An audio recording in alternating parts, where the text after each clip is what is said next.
is coming out from the on her. Chang'e getting return hit by the crits though. I think that ultimate single-handedly just saved the game for WK here as she blinks in and re-engages once again, causing absolute havoc on the side of Imperial Gaming, staying alive, killing the Ganesh, getting a trade for her life before she finally falls to the on her. She just 1v5 the entirety of Imperial Gaming and came off with. What do you think is going to be here next? Oh, a big Thana ult and a big Serb blink. Here we are, a big fight on the middle Phoenix. As the Ganesh ult goes down, Rataskral also going down the backside. Crits are coming in left, right, and center. Welcome, Smite fans, back to the Albion Giants Smite League.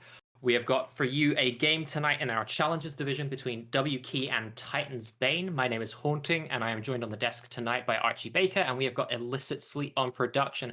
Archie, how is it going tonight? Yeah, I'm doing good, thank you, Haunting. How are you doing? Yeah, not too bad, not too bad. Excited for the game we've got ahead of us, especially with a lot of shakeups on this patch, especially when it comes to jungle items. I'm a big fan of the Mace tree, always have been, and now it's a lot better. So I'm excited to see some of these builds develop tonight and some of the picks that we're seeing. Have you noticed any more assassin picks, especially coming out in some of your ranked queues?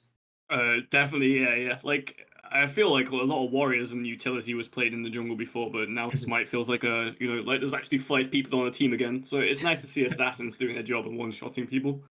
Yeah, for sure. And with that said, I guess we'll spare no more time in speculating. We're gonna head on into picks and bans and see what our teams have for us in game 1 tonight. Is there anything that we should be looking out for, Archie, when it comes to top ban priority at the moment? Honestly, I'm not too sure. I think there'll be quite a lot of junglers banned, but I think people still finding their feet on what they like to play and what they don't like to play against. But I would be surprised if we see things like Fenrir and so on banned, like gods that can go either utility or full damage. Right, and there's obviously still that flex potential that a god like Fenrir has, where there's the support option too. Are you still seeing something like Tiamat as a high priority ban, or do you think people have worked out how to play around that god at this point? I think she's still strong, but I think you've got like gods like Odin, Autio, and so on that are kind of a bit worse. And I think with there being so many good mid laners, you can always let the Tiamat through and pick a good mid laner yourself. Sure thing. Well, our first bans are starting to come through, and on the side of Titans Bane, they've opted to ban the RTO, something that you just mentioned, a strong god at the moment. At least with how some of those solo lane builds were looking. And then Hell is the response from WK. And then the Geb ban. Now, I know there was the buff to Geb's ult, but do you think that's really ban worthy? I've been seeing it quite a lot in ranked. Obviously, that's not exactly the same as competitive, but I think his ability to like almost one-shot a squishy or half health in late game is quite good, especially as he has a lot of utility and can peel very well as well. Is there any thought to playing Geb now with that ability in a role other than support, or is it just a support's pick still? I think still primarily support because it has no magical damage scaling. Like if you build damage items, the ult's not getting any stronger, and neither does the shield either. So you only have 2 abilities that really scale off like being in a different role. Yeah, that makes sense. Well, we're seeing Tiamat now banned for WK, so something we talked a little bit about, but as you mentioned, really a lot of strong mid laners available, like the Raijin still up, for instance. And then Sylvanas banned from Titans Bane. So 3 Guardians banned from our Order side team. How do you feel about that heading into first pick? That's I feel like that's a statement of intent at least. Yeah, I feel these may be slightly targeted. Like if you know the other team support player is very impactful, it could be something along those lines. And Sylvanas did get a pretty big buff to his passive as well. Have you had a chance to play against the Sylvanas since that changed the pass? I haven't, no, but I have heard like if you can hit the wave as well, it procs on the wave. So late game, you're wanting like a wave or something, you're getting like 6 seconds off your cooldowns. That seems like a lot when you're a god with a heal and a pretty big team fight initiator. For sure, yeah, it does seem quite impactful. And then finally, is that a tier ban? Okay. Yeah. That's not what I would have expected here. So we've still got the entire assassin tab available. Our Long Shen still up. It feels to me like there's a lot of things that could come through first pick here. We are seeing a hover on the Titans Bane side, and Titans Bane opting to build to pick a god who builds Titans Bane. Well, that's an Utler locked in first. Are we in a Hunter mid meta, or is this solely going over to the duo lane? I think the Yola can flex into mid or ADC. I've been seeing it played quite a lot in both. I'd say just because of mages still being quite good, even though jungle is obviously probably playing around the mid more, I think the Yola probably goes towards ADC. And we've seen, I guess, a little bit of a Bombers build as well come out for the Utler as well, which seems like an interesting direction for this god to go. But obviously, take one first pick that hands over an option for two broken picks, I guess, to your opposing team. Right now, we're seeing WK Hover, Gilgamesh, and Serket.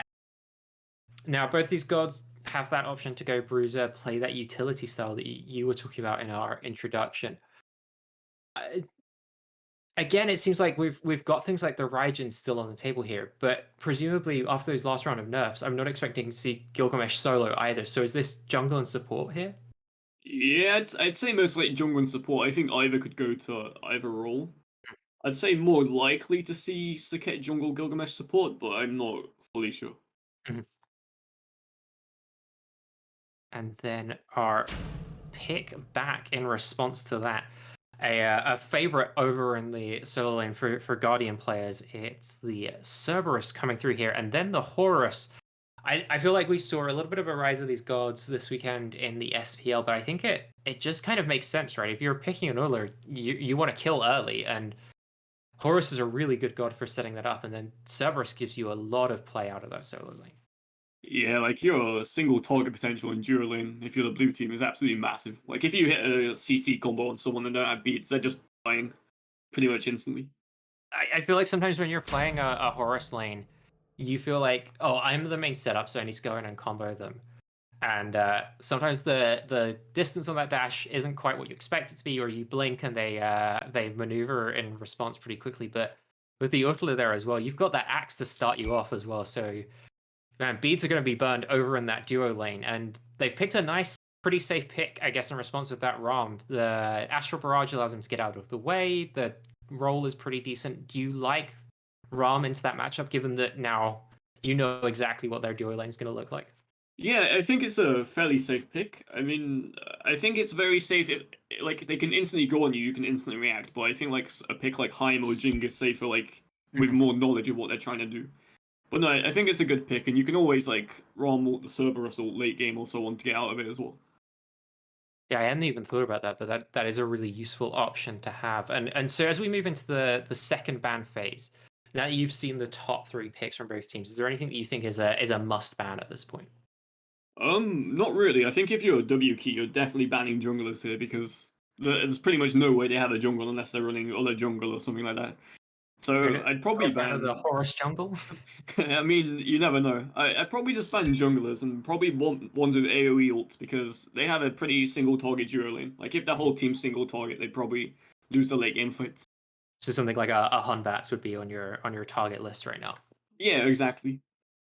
And so, well, perhaps completely deviating from that, we've seen the Odin and Raijin banned here by WK. So another solo laner. I know there's the flex potential with Odin into the jungle, but we've not seen it in a little bit. And then one of the more prominent mid laners with the Raijin. On the other side, Morrigan and Cthulhu banned out.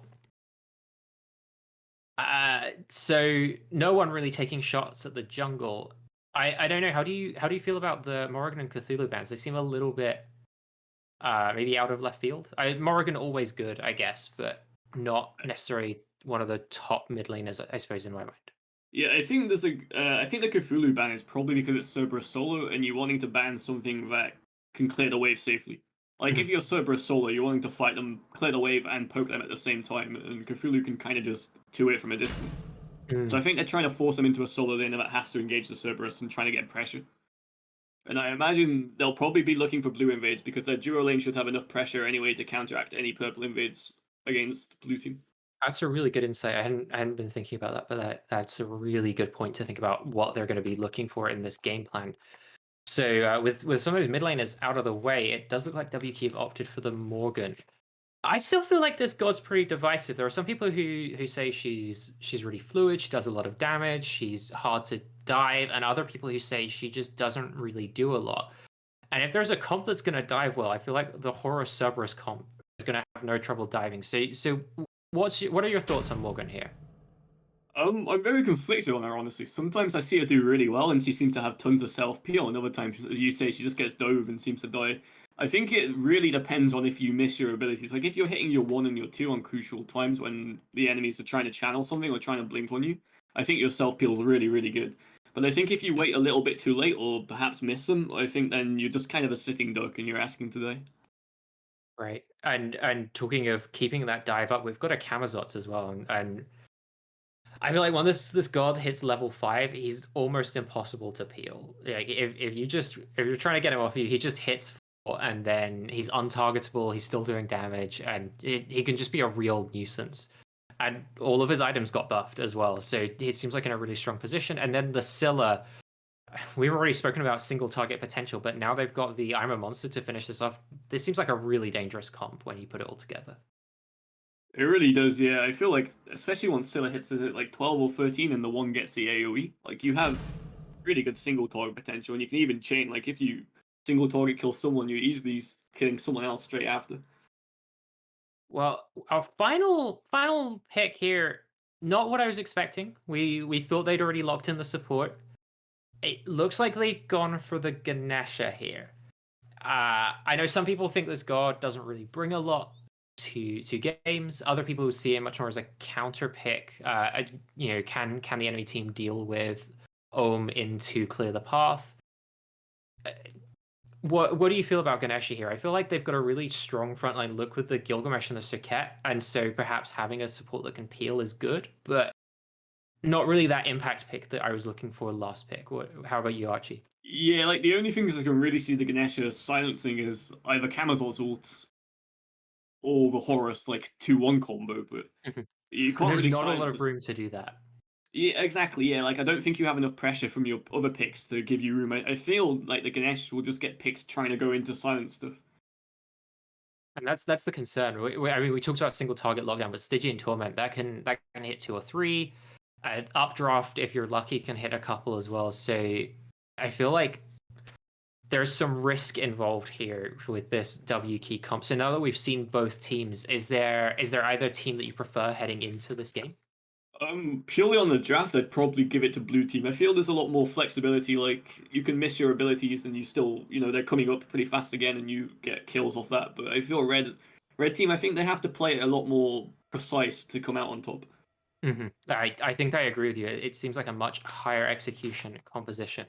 And with that said, thank you for joining on the desk here, Archie, for your first desk segment. We're going to head down into the game. We got TJ DJ on chair 1, and I will be joining him on chair 2.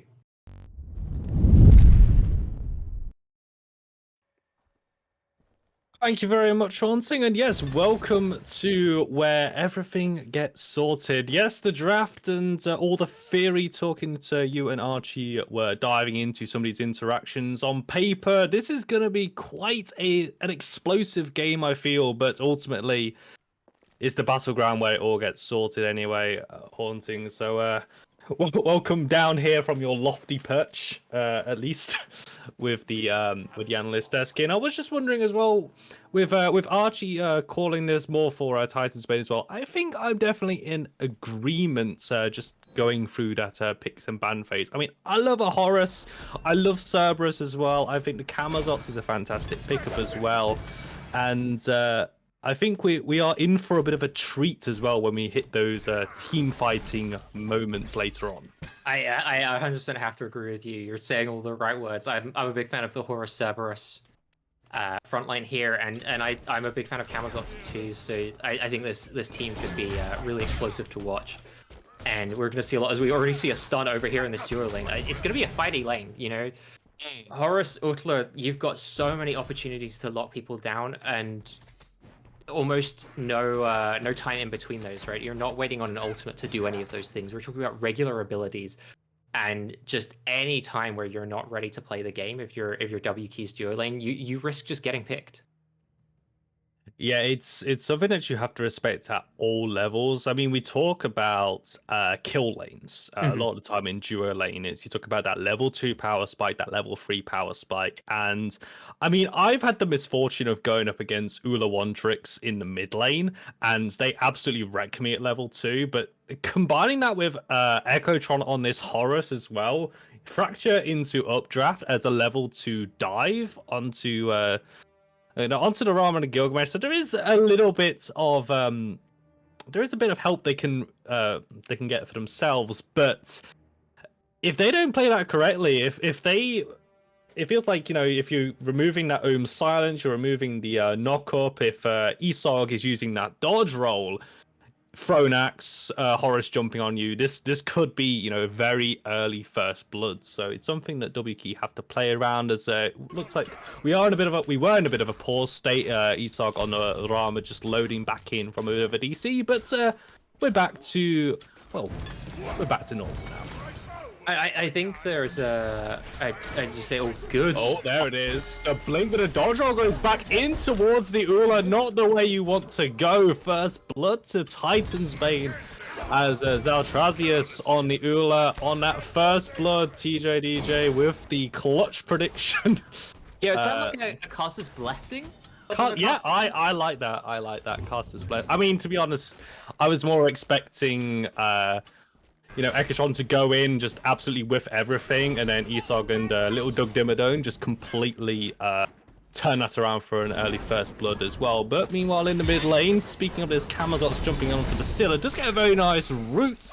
Onto the Morgan Le Fay, but an even better Dragon's Call to knock away that Camazot's and probably save their life. Absolutely, and that's one of the things you've got to think about when you're diving a Morgan Le Fay is what is my plan for if I get caught out by the knockup and low health by here onto Lit Dog Dimmadome, but gonna make it out alive. One of the things we saw in that engagement in the mid lane there, TJ, was using the root from the Scylla, which isn't something I thought about in the draft, but when you're drafting a Camazotz, the one thing you're sort of missing out on is any of your own setup or CC. So having that root on command from the Scylla is going to help out this Camazotz in that early 2v2 quite a bit. So something that we should watch out for is the Scylla going to be getting beads out from someone when this Camazotz is there?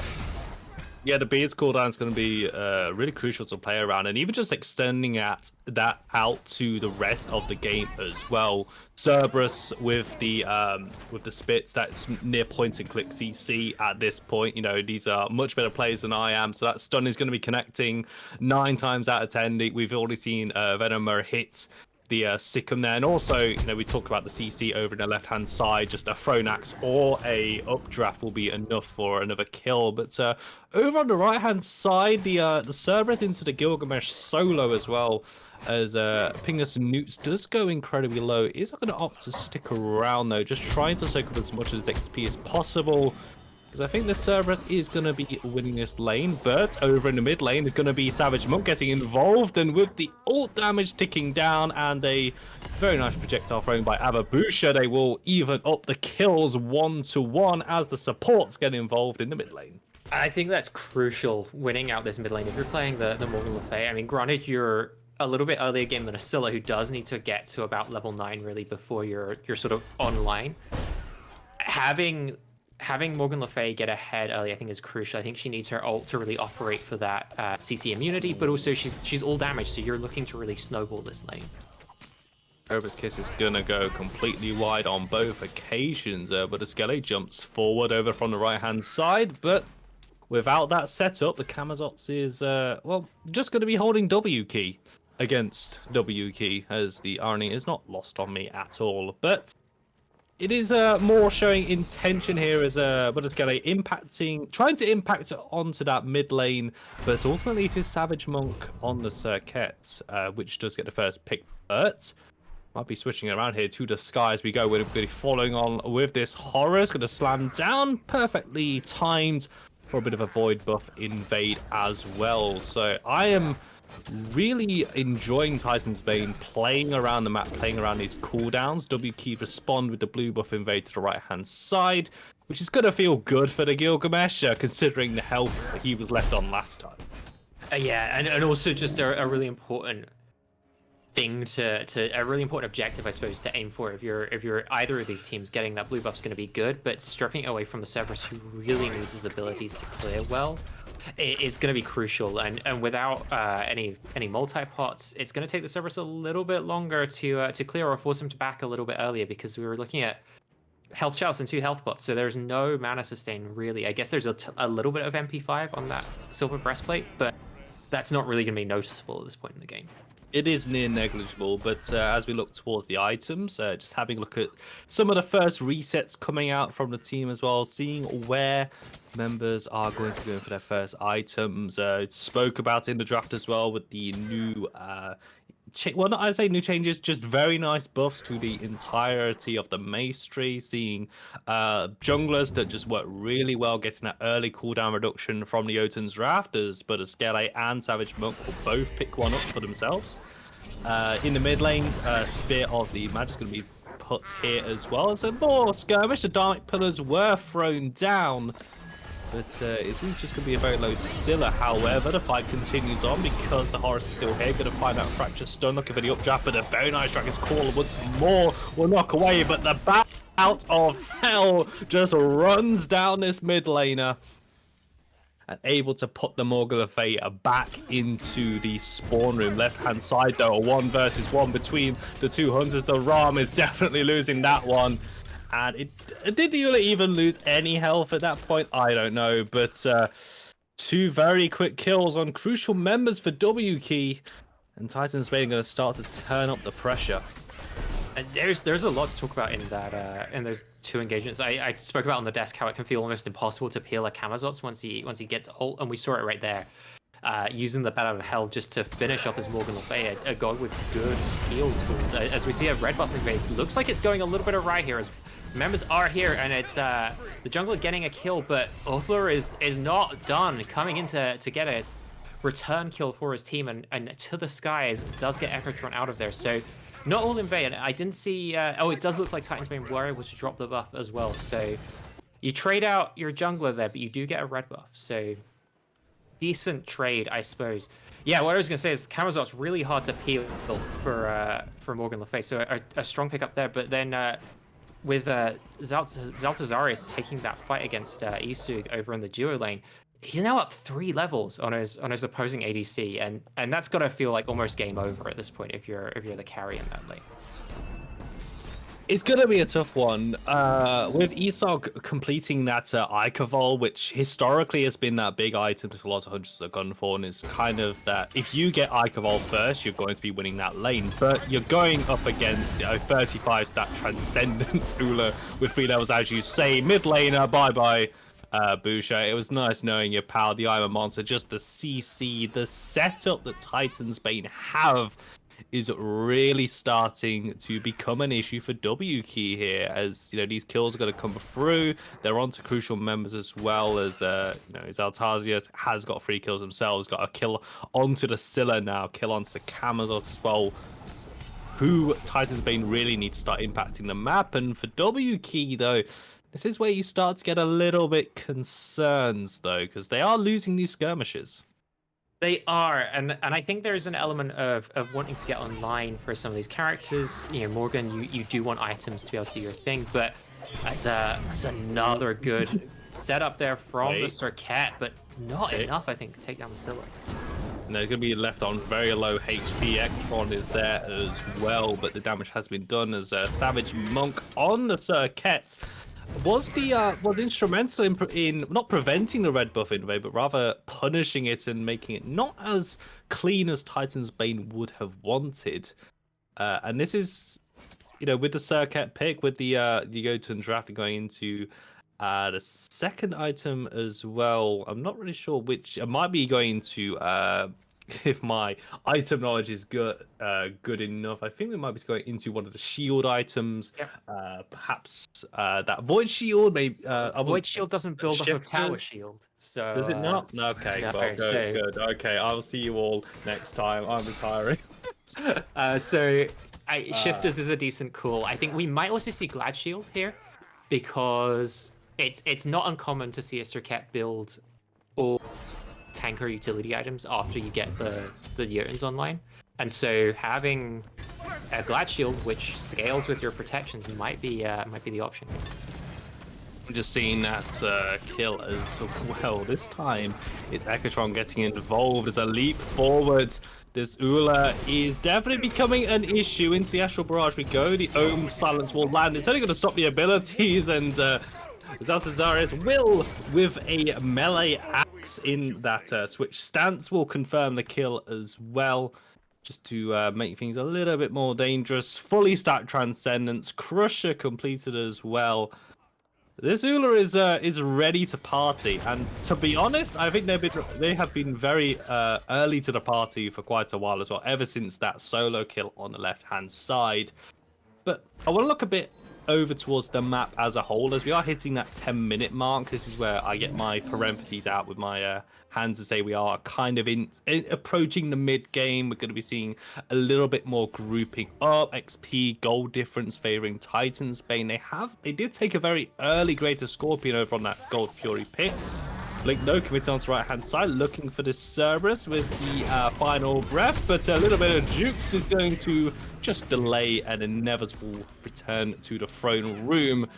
As a Savage Monk is able to find something back yet again, but mid lane, it is going to be a trade though, as that was Lil Doug Dimmadome falling, and now Gold Fury is looking pretty tasty right now, I must say. It sure is, and there doesn't really seem to be anyone over on this side of the map to contest it.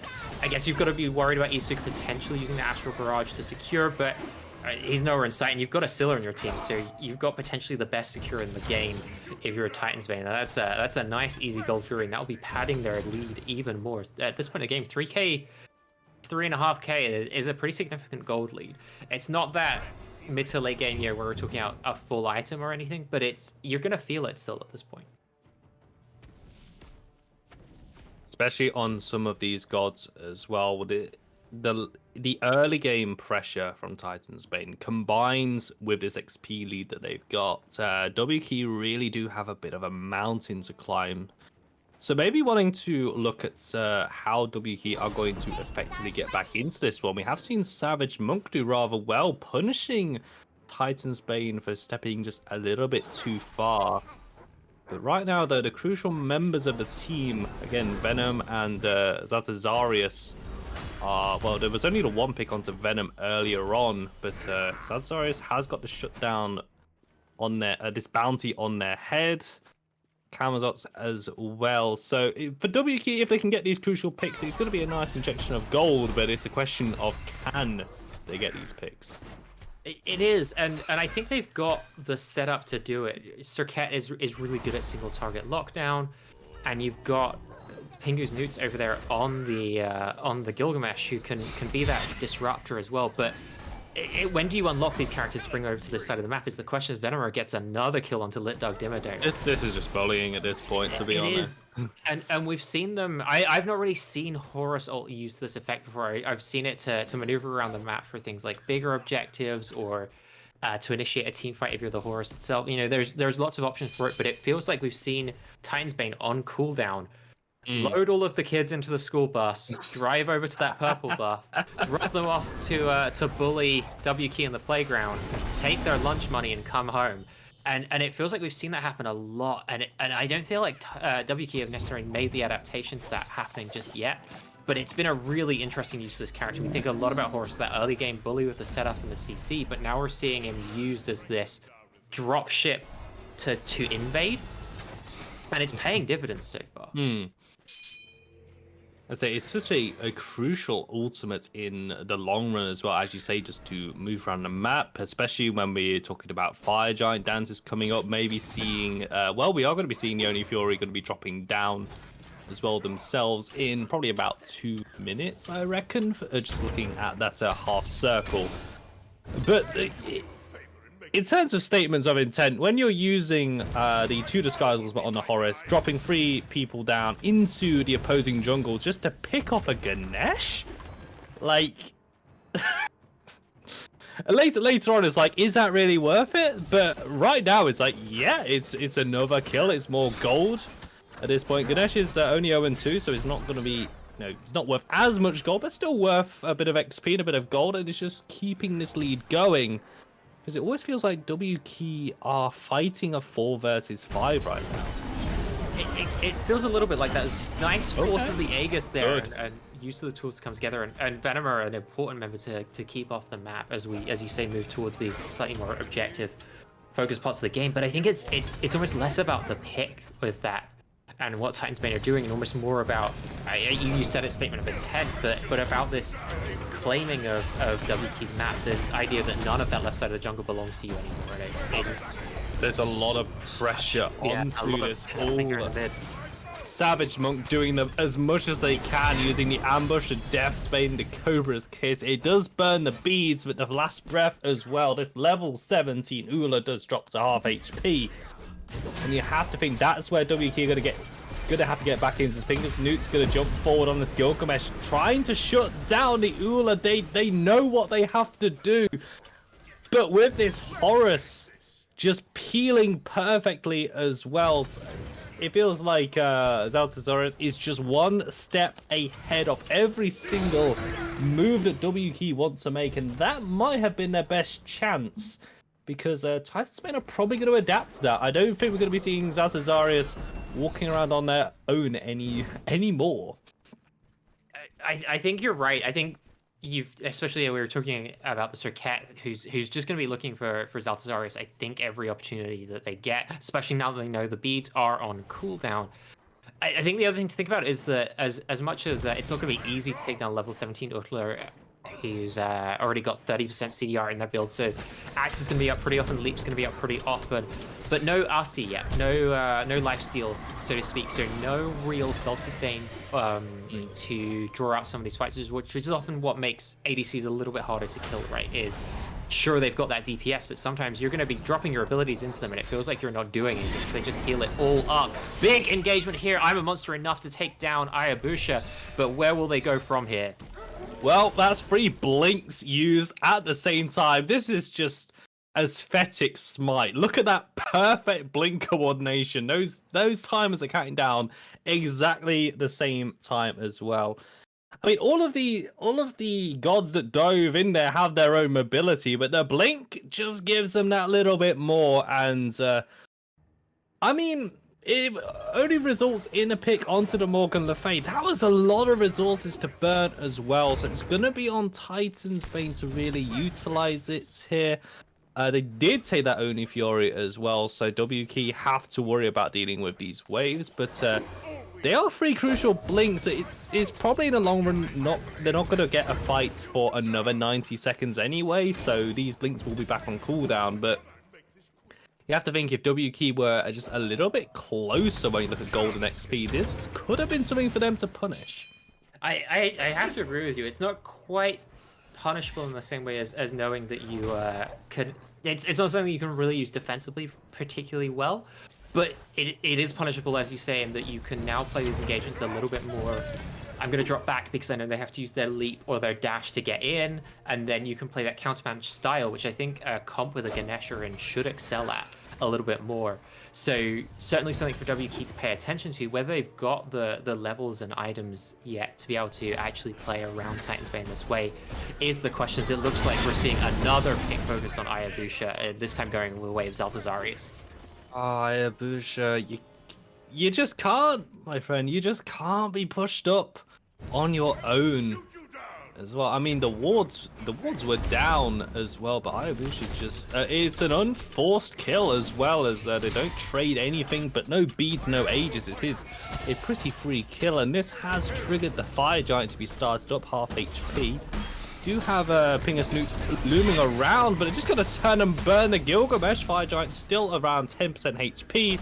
But Butterskele is going to be on zoning duty. It looks like the call is to seed the Fire Giant completely, as Pingus News is still dealing with those minions. They're starting to hurt, and there is going to be a Rex Spray using that blink near enough as soon as it comes back off cooldown to go straight back in and grab a pick onto their opposite solo number. Important to note, though, that WK were able to get some farm and trade towers as well. It's not a completely one-sided trade, as you know, Isak was able to get some of that farm left-hand side. Last breath committed once again onto Venom. Did throw the crush at their feet just in case there was a follow-up, but Savage Monk is starting to hurt even more, shall we say, from these assassins as well. So I think for WK, they know that they're probably not going to win that fight. They're not in a position to really contest, so it's just, okay, let's just get as much farm as we can. Just try and get some of this global gold into our back pockets as well, because they're going to need it in these tier 2 tower defenses and possibly these Phoenixes as well. And it's so crucial as well, not just as you say for the upcoming siege, but at the time as well. Isu on this ROM is 3 levels down, a whole item and a bit down to what Zalazarius is doing. So leaving him over there on the island to farm up is so important. What's he going to do if you bring him over to that fire giant fight? I don't see a world in which Isu is impactful in that fight. So much better to try and pressure this left side of the map, try and make up some of that deficit as the T2 tower does go down in favor of Titan's Bane. But sometimes you've got to make those calculations. What does bringing this member of the map, or member of the team, sorry, across the map do for our fight? Does it make it better, or is it better to try and catch up in other ways? And I think they made the right decision.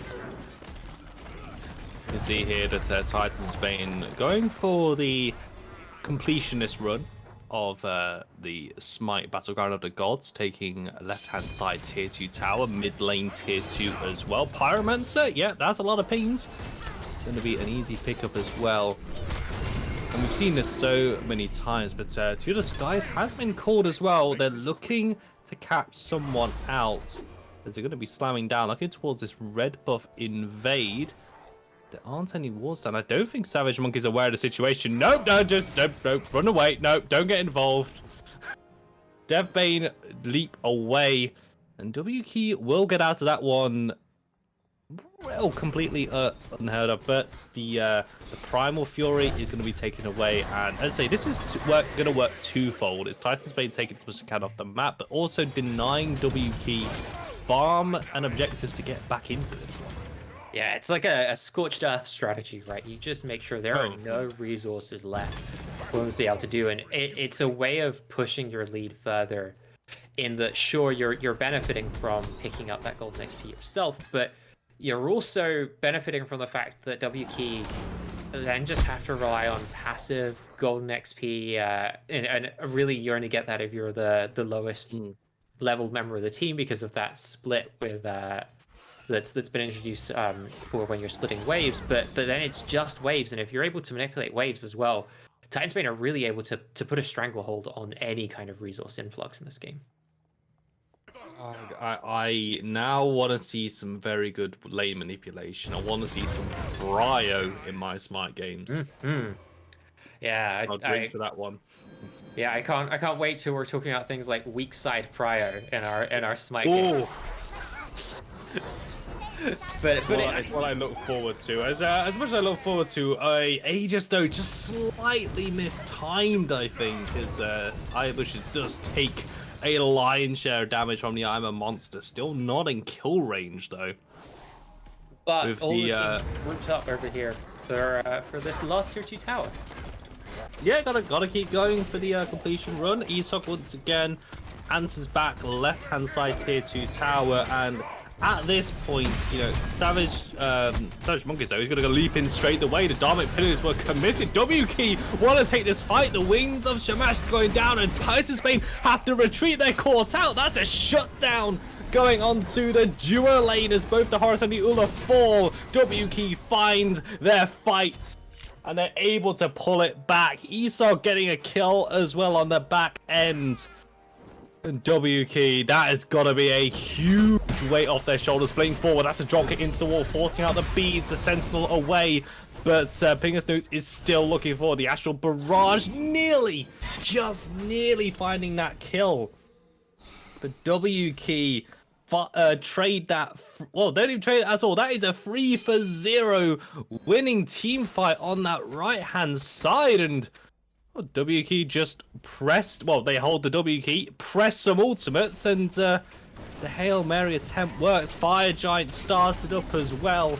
Venom doesn't have Iron Monster, only has the Crush, looking for the zone. He's going to turn and burn towards this Camazotz. He's going to be sticking around quite a while. Low health bars, though. Possibly going to have to retreat here. The Fire Giant less than half HP, but no one can really stand in there for too long. And I was gonna say, what a perfect place to win that fight, because your momentum following up on that takes you right into the Fire Giant pit. Fire Giant's about to spawn, and what a way to come back into this game. But just really incredible disruption there from the Camazots to try and slow down that attempt, and it worked. Titans Bane were able to defend the Fire Giant, and now they're gonna get a pick.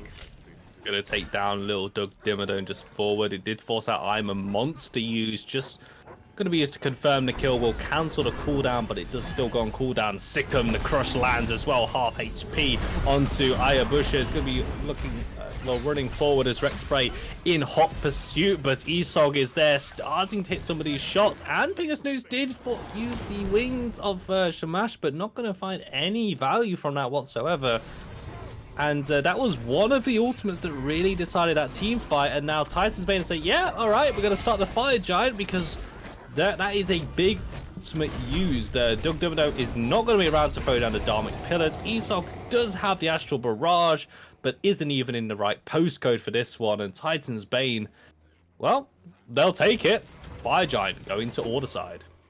Right, and this is often what we talk about in Smite. At first Fire Giant, what you're doing is you're really setting up for your second Fire Giant. You make it a lot easier to get that second Fire Giant, and it's the second Fire Giant often that helps you make these big pushes into the Phoenix room, or Phoenixes, and then the Titan room. We saw WK almost delay this stage of the game quite impressively by getting into a position where it looked like they were going to take a Fire Giant, and then getting disrupted off of it. So Titans Bane maybe delayed a little bit, but not really enough to buy WK time to get back into the game. Weren't happy about sieging mid lane, I guess, waiting for a wave to come up, and just felt like there wasn't enough time. But they're moving now over towards the duo lane. It looks like waiting for the Primal Fury to come up instead. I don't know if I like this. I feel like maybe clearing out waves in the other lanes and getting yourself the minion pressure that you need to be able to make a siege around the Phoenixes is perhaps a little bit preferable. But I suppose they're going to catch a wave here in mid and look to do that there. But it's freed up WK a lot of time to clear out these waves, push out, get some farm, and that's what you've been saying is WK really needs farm to catch up in this game. And granted, they're missing out on these global objectives, but I feel like they're being put in a position where they can at least get those XP camps, get those minion waves, and it's going to make the siege a little bit harder in my mind. Yeah, I think WK, from a macro perspective, I mean, we're going to talk about lane priority. Got to talk about it. You know, one of my favorite topics as well is WK did a fantastic job of just making sure that all of those three lanes were pushed out. I mean, that left-hand side duo lane is still, I mean, I'm just looking at a radar here, to be honest, but it looks like that might only just be pushing in favor of Titans Bane now. But you saw from that winning team fights that all of the lanes were pushed down near enough towards these tier 2 towers on Titans Bane's side. So they didn't have those minions already in position to remove that backdoor protection and actually burn through these objectives. So WK, just by keeping these lanes pushed out, might have delayed out this entire Fire Giant buff, as it looks like they might only have it for maybe another minute, and I don't know if they can really utilize it that well at this point. Maybe if they do win this fight over on left hand side, that's what we talk about the Caster's Curse. It will be up for this fight. The WK keeping those lanes pushed up. It's the farm as well. You can see that Ayabusha is still in that mid lane, but looks like Titans Bane have gone for a 4-0-1 play here, keeping Buddha Skele over on the right hand side, having something for WK to think about. But oh my word, that is so much damage onto Ayabusha. Just takes one thrown axe to the face and the rain of arrows, and it will cleave through some of that HP. But it's something for WK to know, because if this is 4-0-1, they're going to take Savage Monk over to the right-hand side, but now it's just a straight 4 versus 4 underneath this Phoenix. Dharmic Pillars is going to go down, and the drop kick into the wall as well. Beads will be burned, so going to be rushing away with the Iron Monster used as well. Astral Barrage thrown out. They've pressed all the 4 keys, but no one has died, and Titans Bane will re-engage the fight. The resources were burnt. There's nothing left as Zaltazarius gets themselves a double kill underneath the Phoenix. Bat out of hell might confirm onto Savage Monk as well.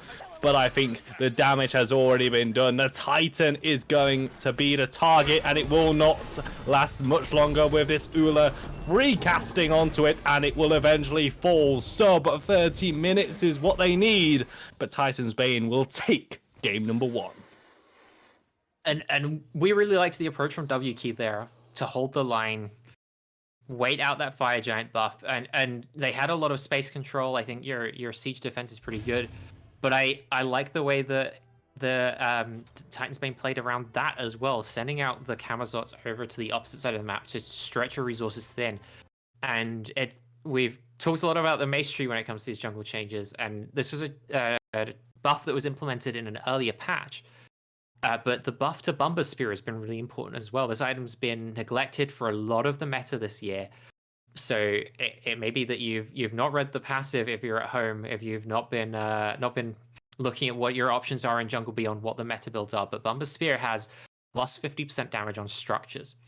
And so if you're building full power as an assassin, which is something you can do now with all of those buffs to the items, you've got a lot of pen, you get an extra 10% pen from Bumba Spear, and then you're doing 50% damage to structures, which means that split push assassins are gonna be back, and having Buddha Skele over in that right-hand lane attacking the Phoenix means that you essentially get to siege both sides of the map at the same time and commit this pincer maneuver, which forces your opponent to make bad decisions.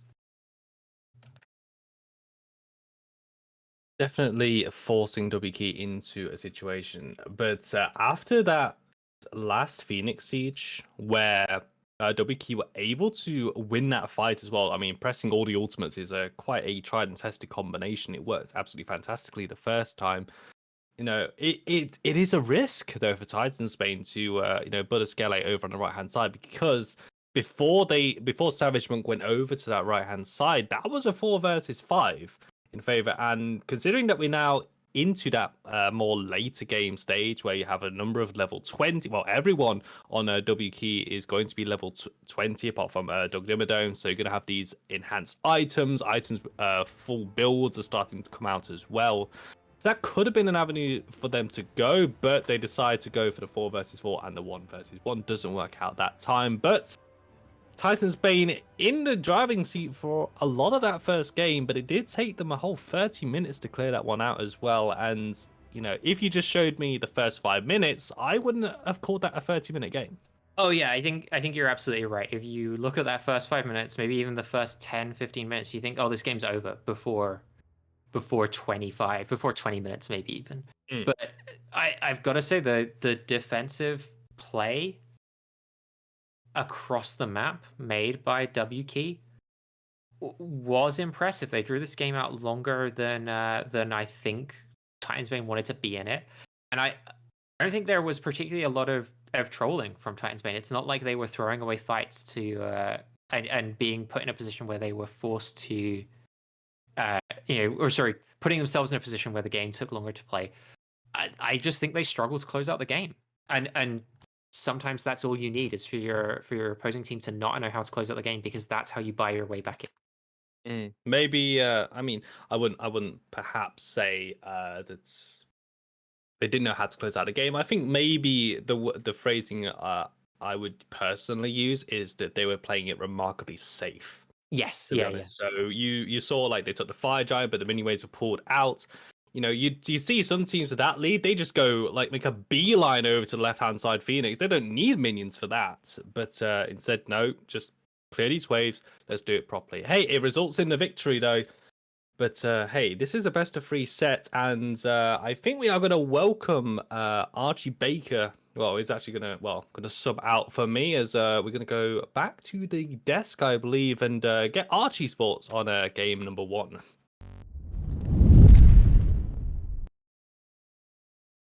Welcome back to the desk. Welcome back, Archie. Game 1 in the books. You predicted this Titan's Bane team winning, and they did take away the victory. Is there anything that stood out to you about that game? I'd say definitely the dual lane pressure. Like, the entire dual lane and the jungle seemed to play around invading the purples, playing around duo pressure. I noticed as well they went for the 5-minute gold scorpion as well, about 5 minute 8 seconds or so. Like, they clearly knew they were looking for an early gold fury with all that pressure. And I'd say they played it very well to keep pressuring purple, keep pressuring red a bit, pressure gold. from the lead they got early on. We saw a lot of uses of that Horus ult, I think at least twice, just to maneuver everyone over to that purple buff side and make those invades. And it looked like they went in with a game plan.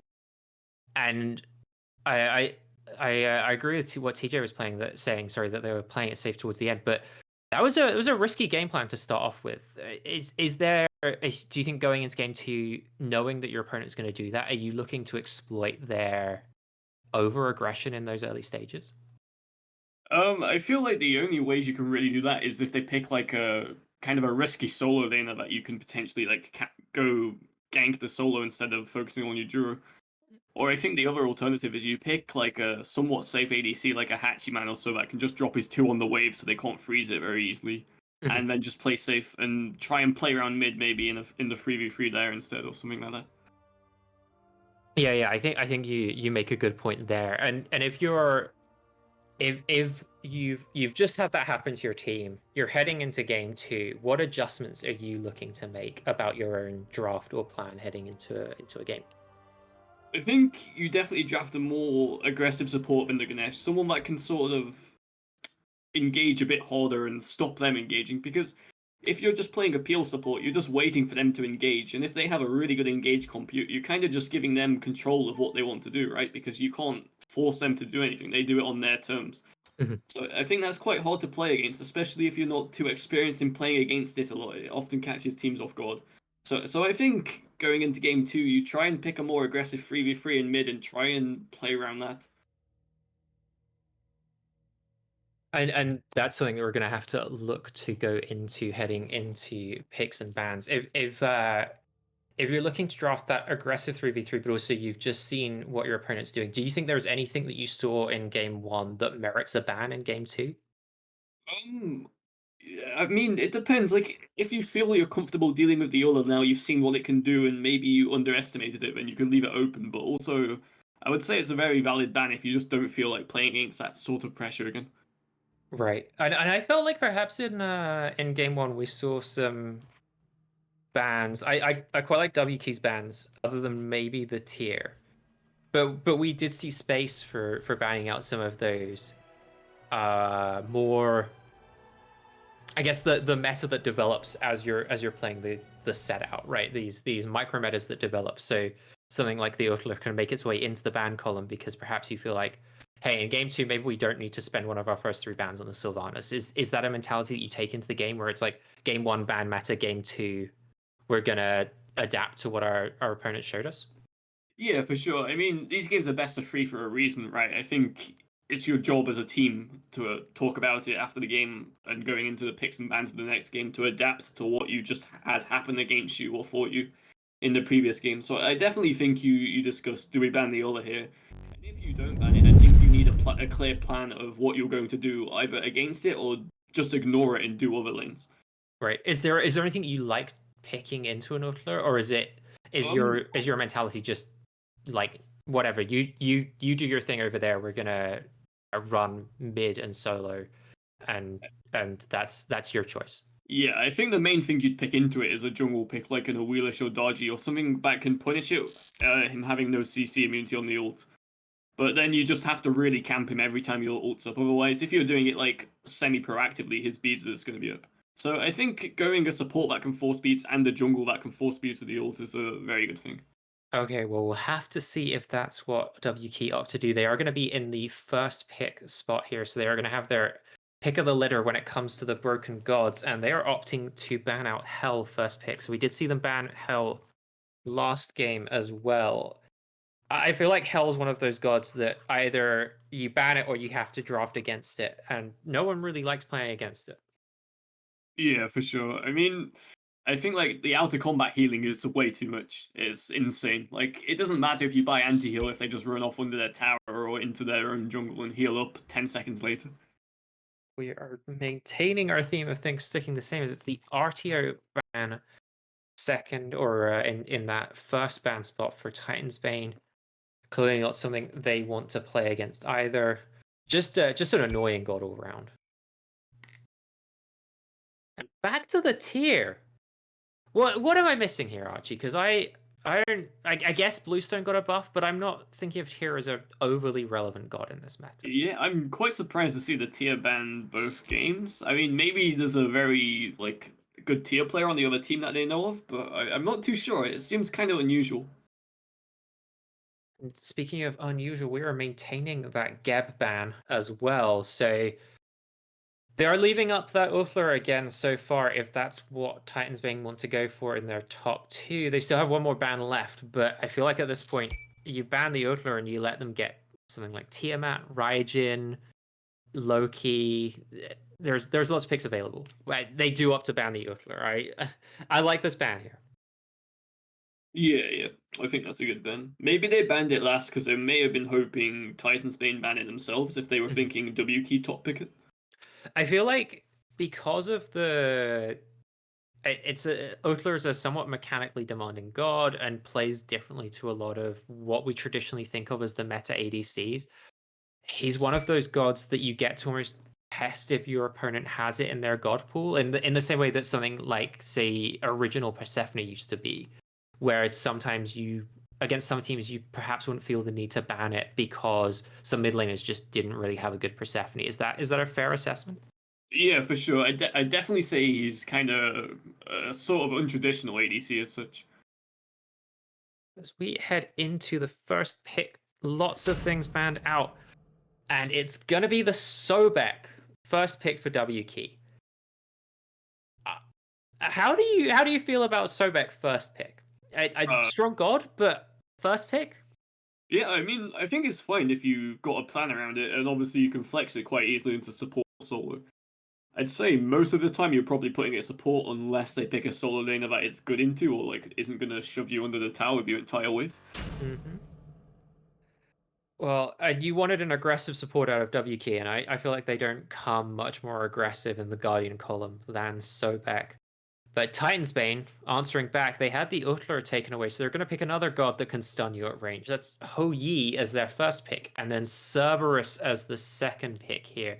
I feel like it's been a good minute since we've seen a Ho Yi picked this early in a game.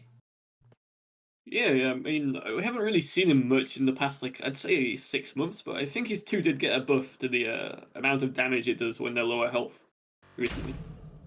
And I've often thought the problem with Ho Yi is the lack of CC immune ultimate. As we're moving away from the Osiris's in the jungle, do you think that opens up the room for something like Ho Yi to come back? Yeah, I'd say it does, especially with junglers being full damage as well. Ho Yi has pretty good one-shot potential, if you hit your 1 for the stun and then ult and then auto a few times. So it's being against squishy junglers is a lot easier to play a good Ho Yi or gods like that can one-shot than playing against tanky kind of setup junglers. I feel like as well, like the Uthler, and perhaps this is putting some faith into what Zaltazaris can do on this god. Ho Yi strikes me as a high skill expression god. Like, can you hit those ricochets? How are you using the mark? Things like that. So something we'll have to see play out. But on the other side, another high skill expression hunter with the Anhur picked up. And then the Mulan. Where are you putting Mulan? I've been playing around with a Mulan jungle build. I like her as a high pressure support, but is she is that where you're putting her or what? I feel like we don't really get to see this god in comp very much at all. Yeah, I don't know. I'd say the god is probably going solo. It can go jungle, and the early game is good, but I feel as you get later in the game, I think your kit just takes too long to get off a full rotation. That it kind of you don't really get your full damage off in fights.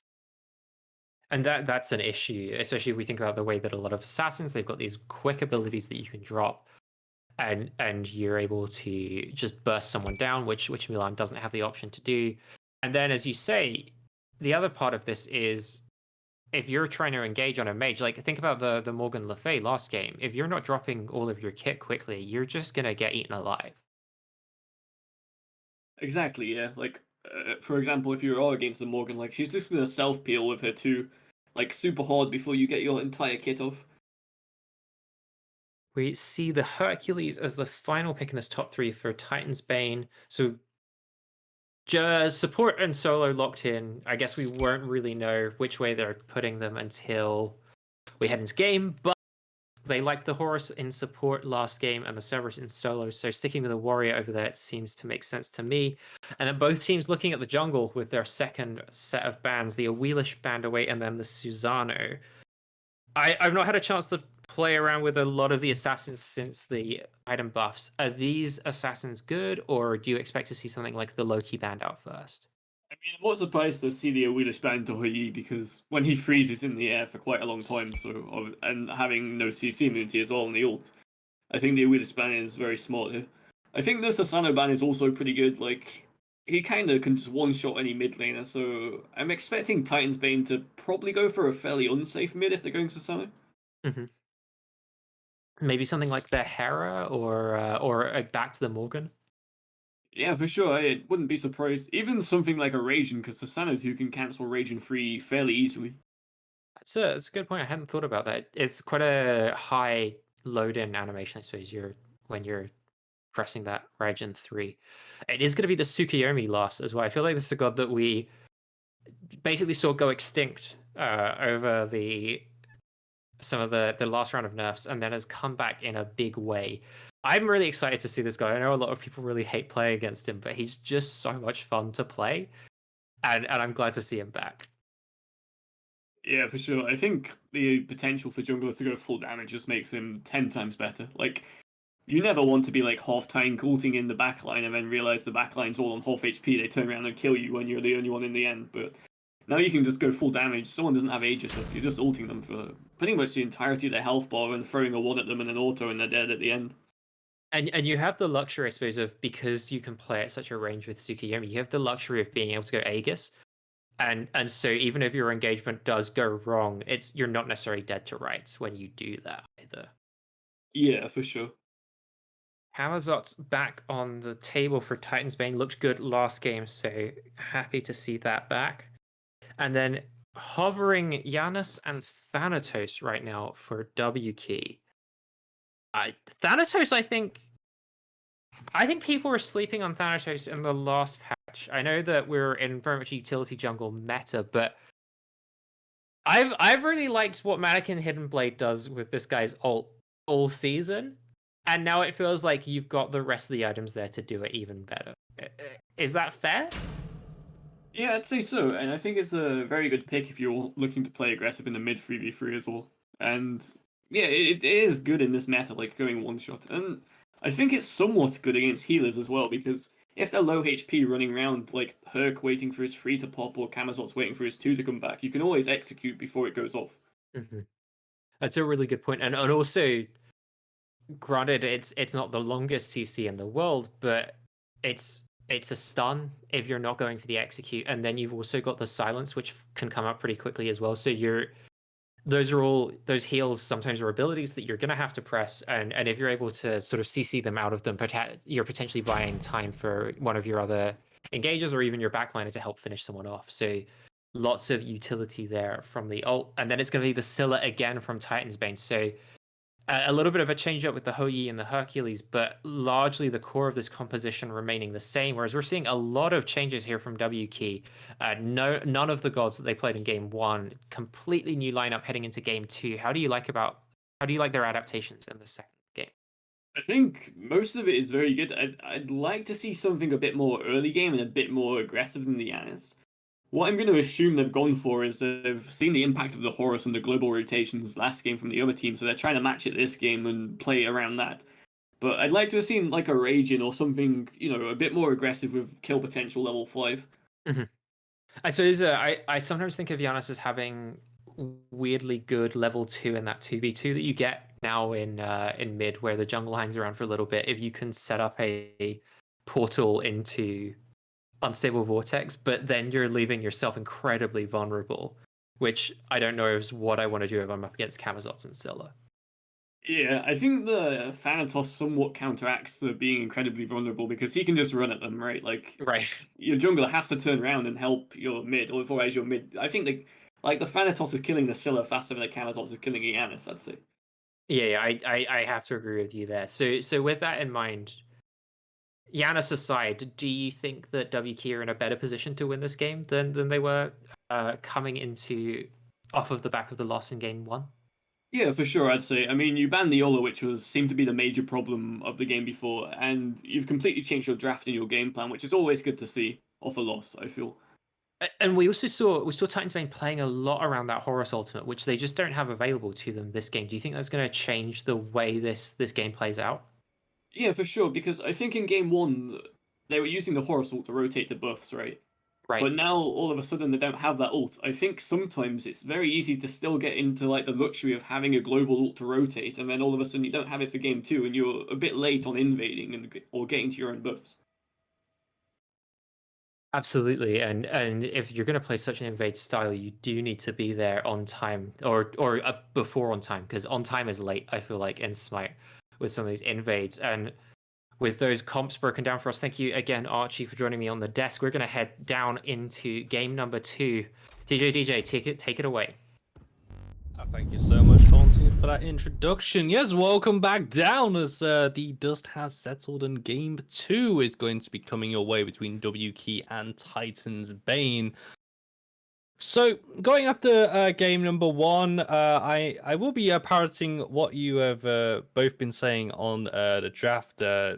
Haunting, and thank you to Archie once again for helping you with that draft as well. You know, WKey going for a complete 180, I feel, with their game plan and with overall how they want to play. I'm looking at this WKey draft, and I'm seeing a lot more on-demand damage. So we say there's a lot more. I'm going to press this button and it will do damage instantly. Whereas I felt in the last game that when it's looking like the Morgan Le Fay has quite long cast animations. The Rama's not going to be really bursting.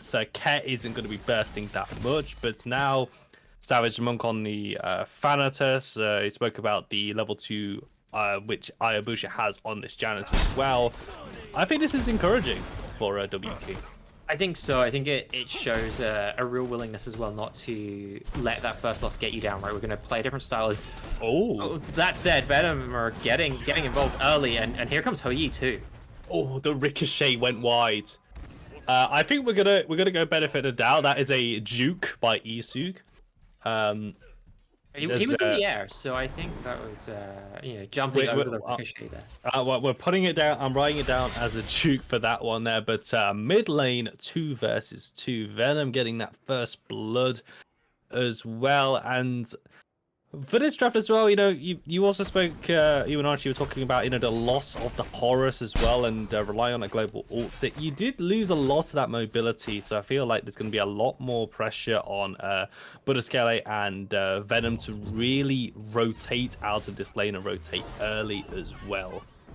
I think you're right, and I think perhaps not to then hedge my bets a little bit and say, well, actually, this thing could happen, but you do have a fair amount of mobility on this Hercules, especially if he gets a Shield of Rigor. Jump in again from Zalazarius. They are not done over here. Titans Bane playing like it's game 1 all over again. Getting good pressure, and it looks like setting up to try and get some farm, maybe set up an invade in a little bit. But yeah, if you are able to get the Shield of Regrowth on the Hercules, for instance, he can be zooming around the map. You've got leaps and dashes on every character on this team. It's not quite global ultimate. Everyone gets to come along with Horus on a tour, but it's also not a slow comp, and so I don't think they're going to be necessarily taken advantage of by the through space and time and the hovering death, but it is something they're going to need to be aware of. They don't have that same kind of luxury that they had before. Bit of an invade here for Titans. Bane once again targeting this void buff. They're going to be leaping forward. Perhaps they were able to take it away. The pluck is not going to find the pick onto Zalzarius. Able to get the dive bomb off and get away from that one. And it looks like, I want to say yes, Titans Bane were the ones that dropped the buff. So invade was completed, although it was shared between many members, though, as you saw Venom rotating over from that mid lane, and Butterskele as well. And once more, you know, Archie was a huge fan of the pressure in this duo side, and once again, Titans Bane want to play around it. I mean, this is a duo lane from game number 1 that's going to be playing with so much confidence, and yeah, as we said, you know, the willingness for Zalzaris to dive bomb in aggressively at every opportunity they can as well. They're fishing for this kill, and with how they played the game 1, I think they're going to find it eventually.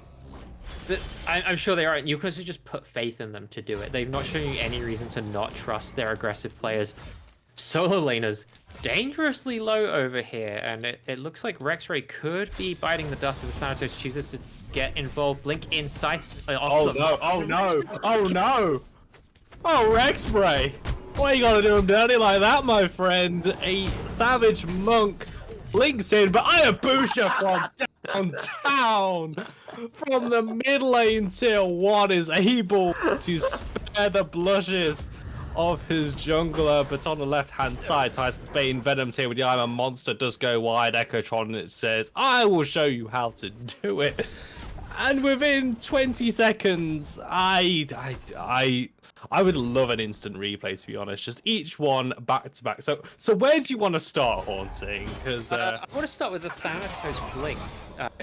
Just a classic in the genre of smite casting is the F dot comment on Thanatos, which is miss the one, better run, which we did see there from Savage Monk. Miss the one, didn't run, and taken down by towards rather. Well, yeah, ran towards, and that led to the untimely demise. But showing off the power of global ultimates was Hayabusa. But then we see the other side of this, which is we see a lot diverted to that right-hand side of the map. And when you know that's happening, you can play around the other side of the map, which is exactly what Titan's Bane did. We've already seen them play really aggressively, happy to bring their jungler Buddhaskele over here on the regular. And again, another early Gold Scorpion as well, so she's setting up for that Gold Fury too. But Zaltazarius and Echotron just play so aggressively together, and it feels like very in sync as well. They're really teaming up nicely to put a lot of pressure on these health bars and resources of WK. And I think we're seeing this play out again as we did. Second verse, same as the first when it comes to these games.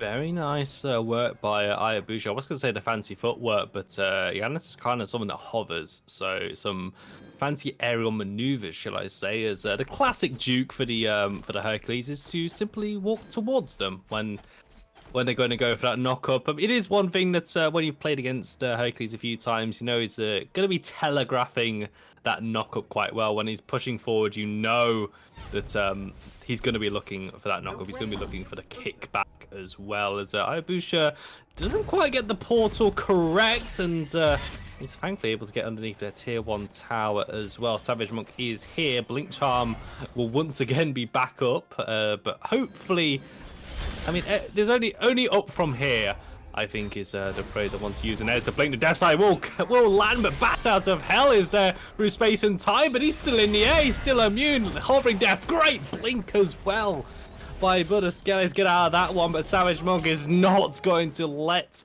Titan's Bane get out without one kill. But Zaltazarius pushing forward here, looking for Hayabusa into the dive bomb. Slams down. The ricochet didn't connect. Having to burn the beads is a disaster, but the duo laners both will fall within a few seconds of each other. Venom can only watch. Leaping forward is Isog. Nice stun onto the wall as well. The Desert Fury going to be going over the wall. But hello, Sobek. How you doing, my friend? Death Scythe goes wide, but the Reap is there for yet another kill. As this Thanatos Savage Monk makes up for the disaster in solo lane, finds 3 kills, and evens up the kills. What disaster in solo lane? I think after that performance, we can just forget all about what happened over on the right-hand side of the map, because Savage Monk doing Thanatos things, and this is exactly what Archie wanted to see out of this team, is more aggression in that mid 3v3.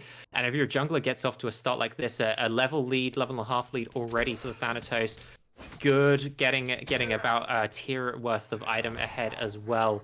This is exactly what you want to see out of WK, able to play a little bit more proactively around the map, get some invades of your own, pressure those resources. We saw the beads come out from Zaltazarius, for instance, and no CC immune ultimate for Hou-Yi, so that's going to open up more options to gank, more options to invade. Really like what you're seeing out of WK in the second game. And I think this more translates into the draft as well, which is not really much an adaptation, but more of a change into that game plan. As Savage Monk does take the kick, and the Excavate goes wide. An unfortunate ricochet. The I'm a Monster will go wide as well, but the Hanging Death will get the Thanatos out alive. So live to fight another day, as Pingus Nutsto was chased out by a Rexray, but that will signal an end to that exchange there. It is 2 ultimates committed for 1. I don't think we're going to be seeing a fight anytime soon for now. But what I was trying to say before I was rudely interrupted by some action in that right-hand side jungle is that there isn't any, how should I say, gaps in when these gods are going to be more active. So, for instance, Ibusha on the Yanis and the Scylla are going to be about as impactful as each other at all stages of this game.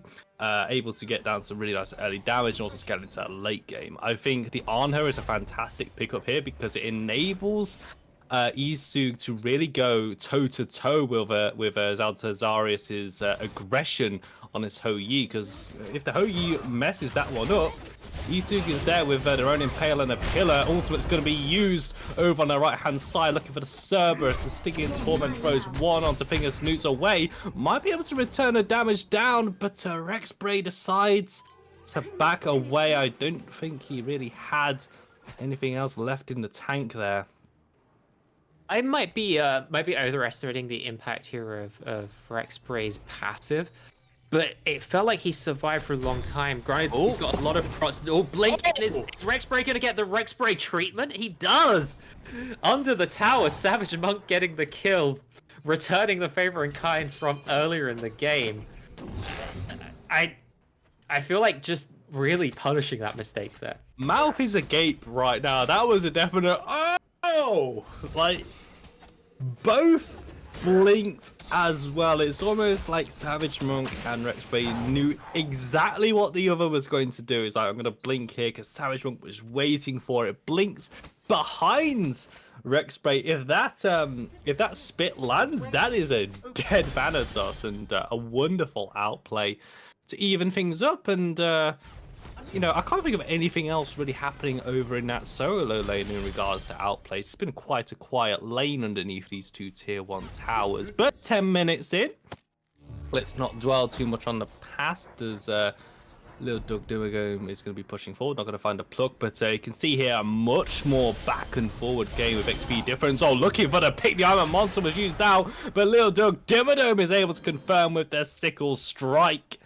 Able to follow in on that portal from Ayabusha, and WKey will take the kill lead for the first time this series, I think. We all wanted a more aggressive mid 3v3, and when your support's getting kills like that, that's exactly what you want to see. Good stuff there from Doug Dimmergome, securing the kill, forcing out the Ima monster defensively as well. I know there's a Chronos pendant online for Venomer, which should mean that it's not going to be on cooldown for too long, but it's always something you want to be thinking about, especially in a game of competitive Smite where you're playing around objectives more, is can we force out this ult defensively, and knowing you're able to do it once, really important. Well, speaking of, we're going to be looking over to the Gulf Europe potentially, but right now the solo lane 2 will land with the Stygian Torment, but the Divine Mastery locks up and locks down that Cerberus, as Savage Monk is more than happy to pick up that kill. Meanwhile, over towards Gulf Fury, pick a very nice knock up. The Golden Crow is currently perched above lit Doug Dimmergome into the waters. They be lurking through space and time, will score the field goal and go in between all members. Gulf Fury is going to be started up here, but this is a very risky one here, as we have some very low health bars on Ayabusha. Crush not going to well, does a fair amount of damage, but is a Guardian as Savage Monk's dropped down from the hovering death, but can't find anything. A lot of resources thrown for WKey here. Titan Spain have the advantage from a macro sense, but it looks like both teams are going to pull away because there'll be minions to farm. There really are. One of the things I'm thinking about is we've seen a focus over on the Cerberus from Savage Monk, and I was wondering, Illicit Sleep, can we see what Savage Monk is maxing there? Well, meanwhile, as there is going to be that dive underneath the tier 1 tower as well. Sunbreaker was committed by Zaltazarius. Not really seeing it here, but yes, Haunting, we have some abilities here. Yeah, so with some of the buffs to Mace Tree and thinking about just the way that you play Thanatos with all of the flat pen in the game now, I think if you max the 2 on Thanatos, which is almost where we are, one rank away from maxed for Savage Monk, I think you get to the point where you cap flat pen with just one flat pen item. So it's why Savage Monk has been able to terrorize these tanks as much as he has the squishy so far. Is he's already hitting that flat pen cap on just activating the 2, and can go into percentage penetration early here. As zoning away from the Gold Fury is the Sobek not good enough, as Titan's Bane able to secure the Gold Fury, but it feels like we've got a much more competitive game here early on. Oh, we wanted to see back and forward, and we got it. Pingus Newts over from that solo lane with a Divine Mastery, able to take down Venom. As Rexbray has entered the fray once more. Going to be the leap forward from this Anher, looking for the pick onto this Ho Yi, who's just completely caught out between a rock and a hard place and 3 other members. And they will be taken down. That is 2 of the carries for Titan's Bane falling within a few seconds of each other. And WKey able to start to pull away here with that gold lead as well, looking at about 2.5, 3k as well. Experience is looking pretty nice. Yeah, about 3k. That will do. A bit of quick maths at 20 to 9 in the evening. That feels good. Tier 1 tower also feels good in the mid lane. And WKey are in a very commanding position. They certainly are. And I think it's worth asking about what's different, and I know the quick answer is the entire draft haunting is different, but it really feels like Savage Monk and Lit Dug Dimmadome have just felt so much more comfortable in these picks, and it is paying off nicely. Divine Mastery was committed by Pingus News as the Hovering Death though picks up the low health member. No bat out of hell to save you out of this time. Sunbreaker was used as well. Would have got a bit of a enhanced slow on the Thanatos, but I believe in that 2. Thanatos is slow immune, I believe, so it is not going to be not very effective in the Pokemon terms. And getting the enemy jungler here as well. Buddha Skelly not really had the impact that we saw out of them last game, but again, taking that jungler off the map just makes those invades a little bit tastier. It allows you to continue getting ahead, and Thanatos is a god that does want to snowball. And something we've seen Savage Monk do this game is get ahead, keeping level with their own mid laner, and it is mid lane where all the farm is. So a good job by the jungler here, really been facilitating that early into mid to late transition that you want to see. So impressive stuff from WKey as a team here. Oh, and I think we'll want to just looking back on the opening 15 minutes of fantastic game number 2 is the individual mechanical play on display as well for both teams as well in this set has been quite high, but WKey have been the ones that have just pushed that a little bit higher this time. I feel Ayabusha with the through space and time. I'm thinking back to that mid lane play with the Sobek as well, able to get that kill. We have Isu just hitting these impales and pillars, not able to find the kills, but with this Crusher completed, starting to go into the crit as well with the Bomber's Dagger as well. There's a lot of power in the back pocket of this Anher as well, and it's just enabled Savage Monk to just do them Thanatos things. And you can see here with that fully stacked Transcendence as well, Brawler's completed to make sure there's just no healing whatsoever, especially for Echotron as well. Not even they can get away from that anti-heal. They certainly can't, and it's important that you get out that Brawler's Beat Stick, because you're looking at Thanatos, and looking at a Camazotz and Hercules, and even the Vamp Shroud coming out from the Rexbray on the Cerberus. It's a lot of self-heal, and Janus, one of the gods who's less good at applying Divine Ruin, so you're going to need to look elsewhere to get your anti-heal from, so making sure you're getting it on your jungler, really important here. And I perhaps wouldn't be surprised if we even see maybe the Divine Ruin picked up late for the Sobek, because Sobek pretty good at applying Divine Ruin and has some anti-heal in his kit base as well, so something to look out for as these builds develop. There's I think from comparing game number 1 to game number 2 as thank you very much production. Yeah, on that Sickening Strike you do have a very small amount of anti-heal, but it's certainly anti-heal nonetheless. Yeah, it's definitely there. There's also in a wide cone as that is kind of the point I was going to make as well. The main difference, I think, in this draft, not only how they're playing, but there's a lot more AoE available. Because I think from that first draft, there was more single target, but now there's a lot more emphasis on the AoE, on that Yanis Unstable Vortex. The Desert Fury is essentially AoE at this point, to be honest. Even Pingus Newts as well, when the Mulan is going to get involved into these fights. Something to look forward to here. Speaking of, looks like Prime Fury is going to be up, but meanwhile, Savage Monk was looking for the pick. The Sentinel was used and taken, and Venom just doesn't have anything else left to leap away from that one. That's 2 kills falling. The solo laner will fall as well. Isug there with the Desert Fury. This is a free Primal Fury.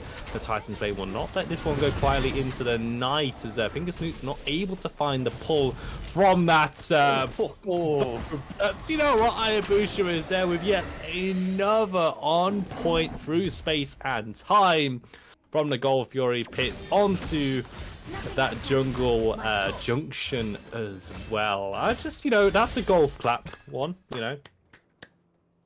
Oh, we like those. We like those. This man has got a scope attached to this Yanis. Those are some good snipes. And as you say, getting the Primal Fury and turning it into a tier 2 tower here as well, RW key.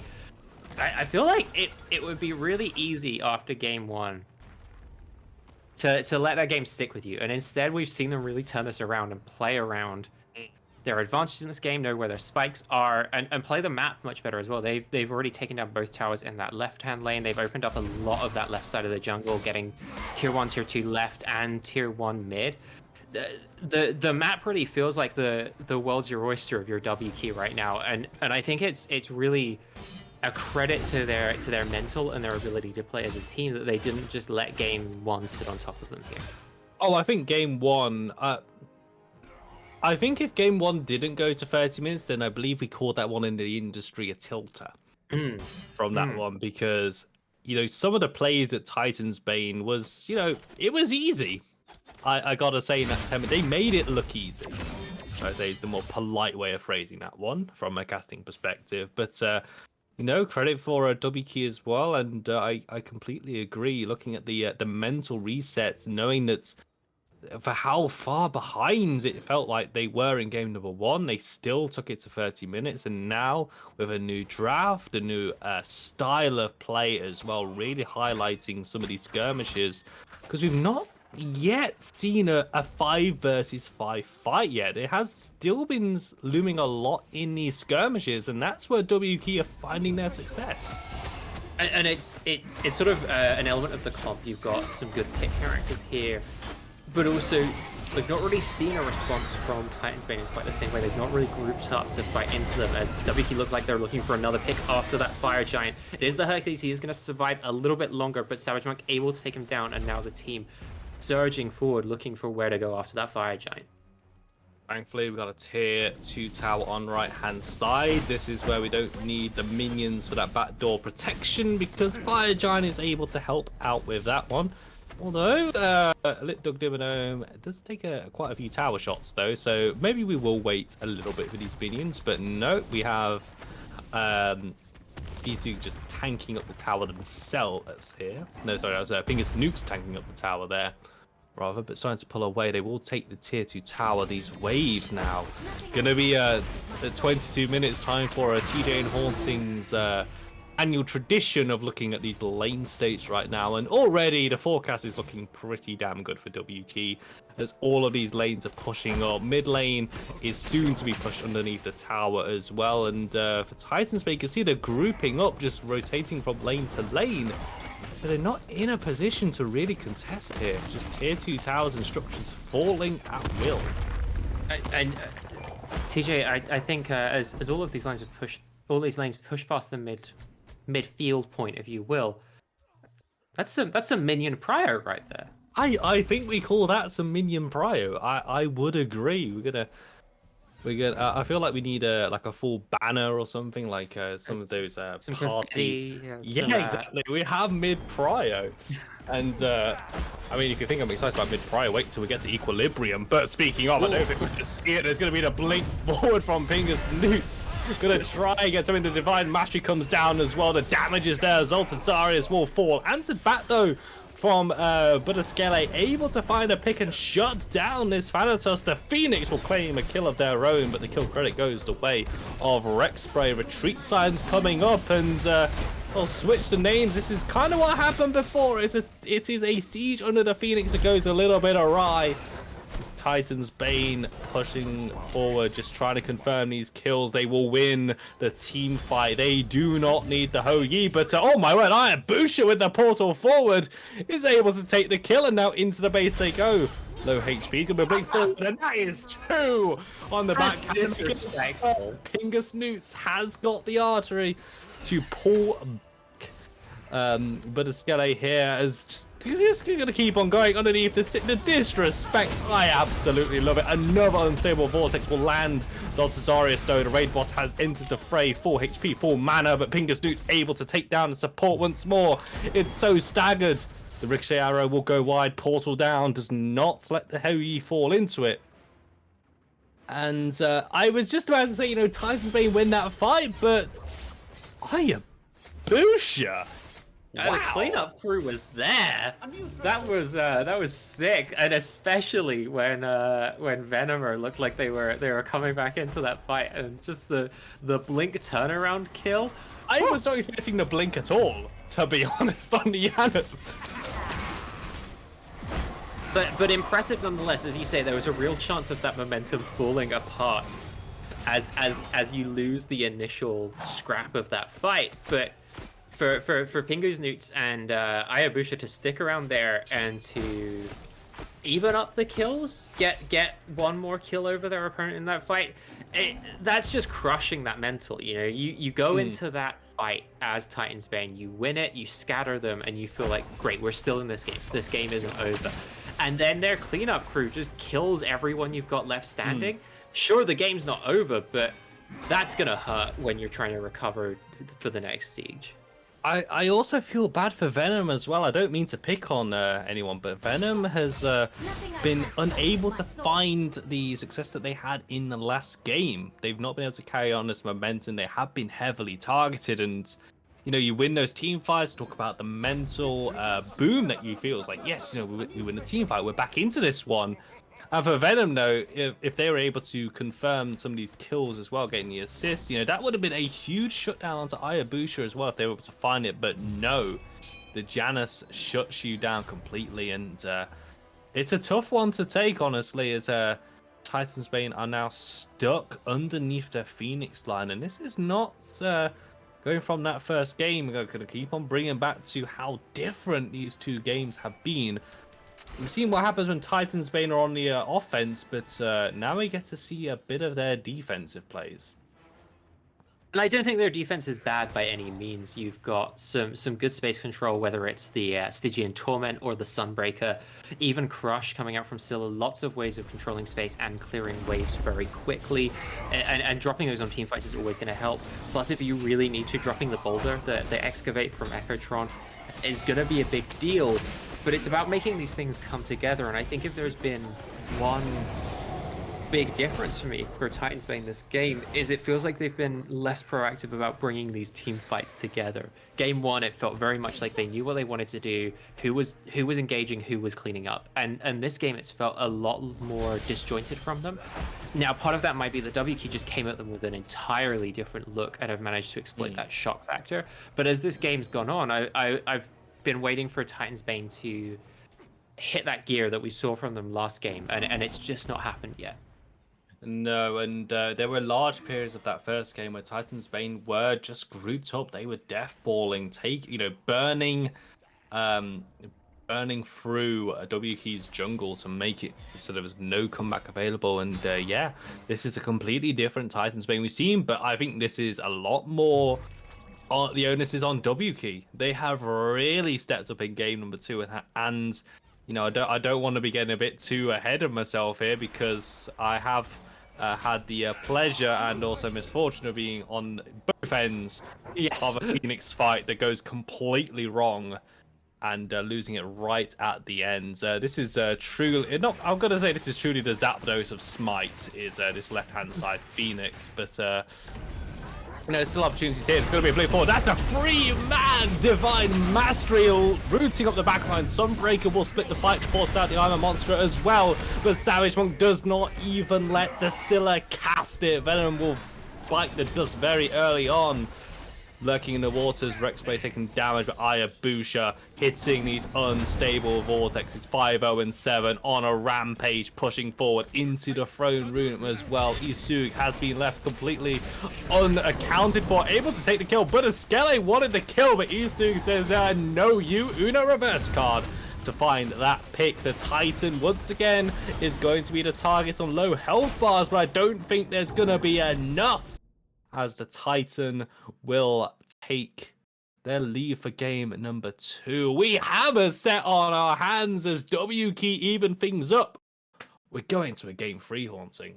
We absolutely are, and it feels like we could see either iteration of both of these teams come out in game 3. That's the thing that I'm excited about, but also nervous about, is we've seen two very different looks from both of these teams. Both these teams looking dominant in the games that they've won, and it makes game 3 really hard to predict.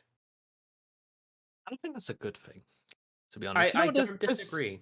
There's a lot of pressure, I feel, on casters to constantly offer their predictions for after every game. But you know what? Looking at these two games that we've had the absolute pleasure of casting. These have been absolutely fantastic. Especially some of the plays in game number 2. Absolutely chef's kiss. Mwah, beautiful. There's going to be some highlight reel plays, I feel, here that I don't know how I'm going to call it for game number 3. As they're just going to let this one sit, but man, WK spoke about those individual plays. Pinga Snoots 2-0-10, Savage Monk 10-3-4, Ayabusha 5-0 and 8 as well.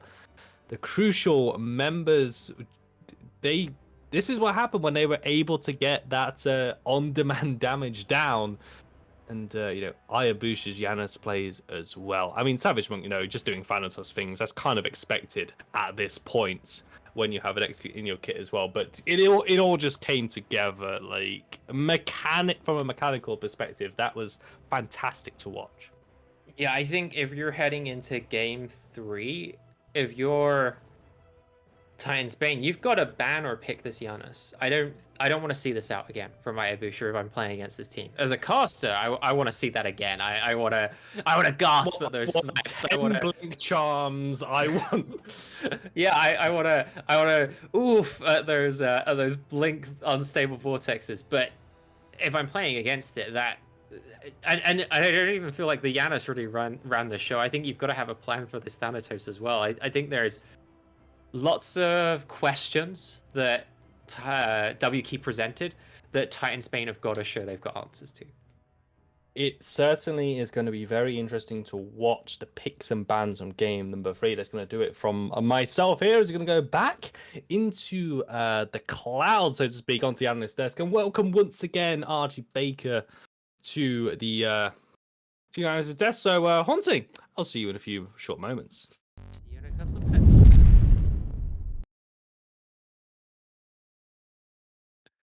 Welcome back, everyone, to the desk. Myself joined by Archie Baker.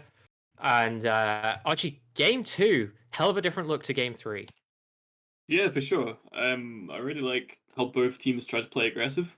It made it a lot more interesting and a lot more like nail biting at times. You couldn't really tell which way the fights were going to go in the engagements. Yeah, it certainly felt that way. And yet, looking at the numbers after them, it felt like a lot of the fights went the same way.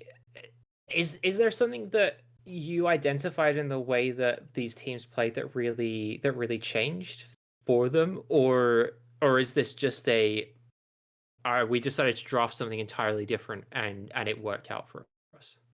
I definitely say like the pretty much entirely different draft definitely helped like the playstyle. Like obviously when you have a completely different draft, you're going to be playing the game very different. I'd say like the Thanatos aggressive jungling was really good and evident by the scoreboard at the end. Absolutely, and I feel like with Thanatos you can also, we didn't need to see it so much that time, but you can also play that very threat of activation style of jungle. with the blink, the scythe, and the hovering death, sometimes just being around can make your opponent not necessarily want to engage. But very much felt like the driving force of this team was let's play around Thanatos early, and then in the mid we'll switch up who's the focus of this team. Is the Anher and the Giannis really stepped up as that game went on. Do you think the Thanatos has ascended to that tier that we saw at the Utler in game 1, where you have to ban it heading into game 3?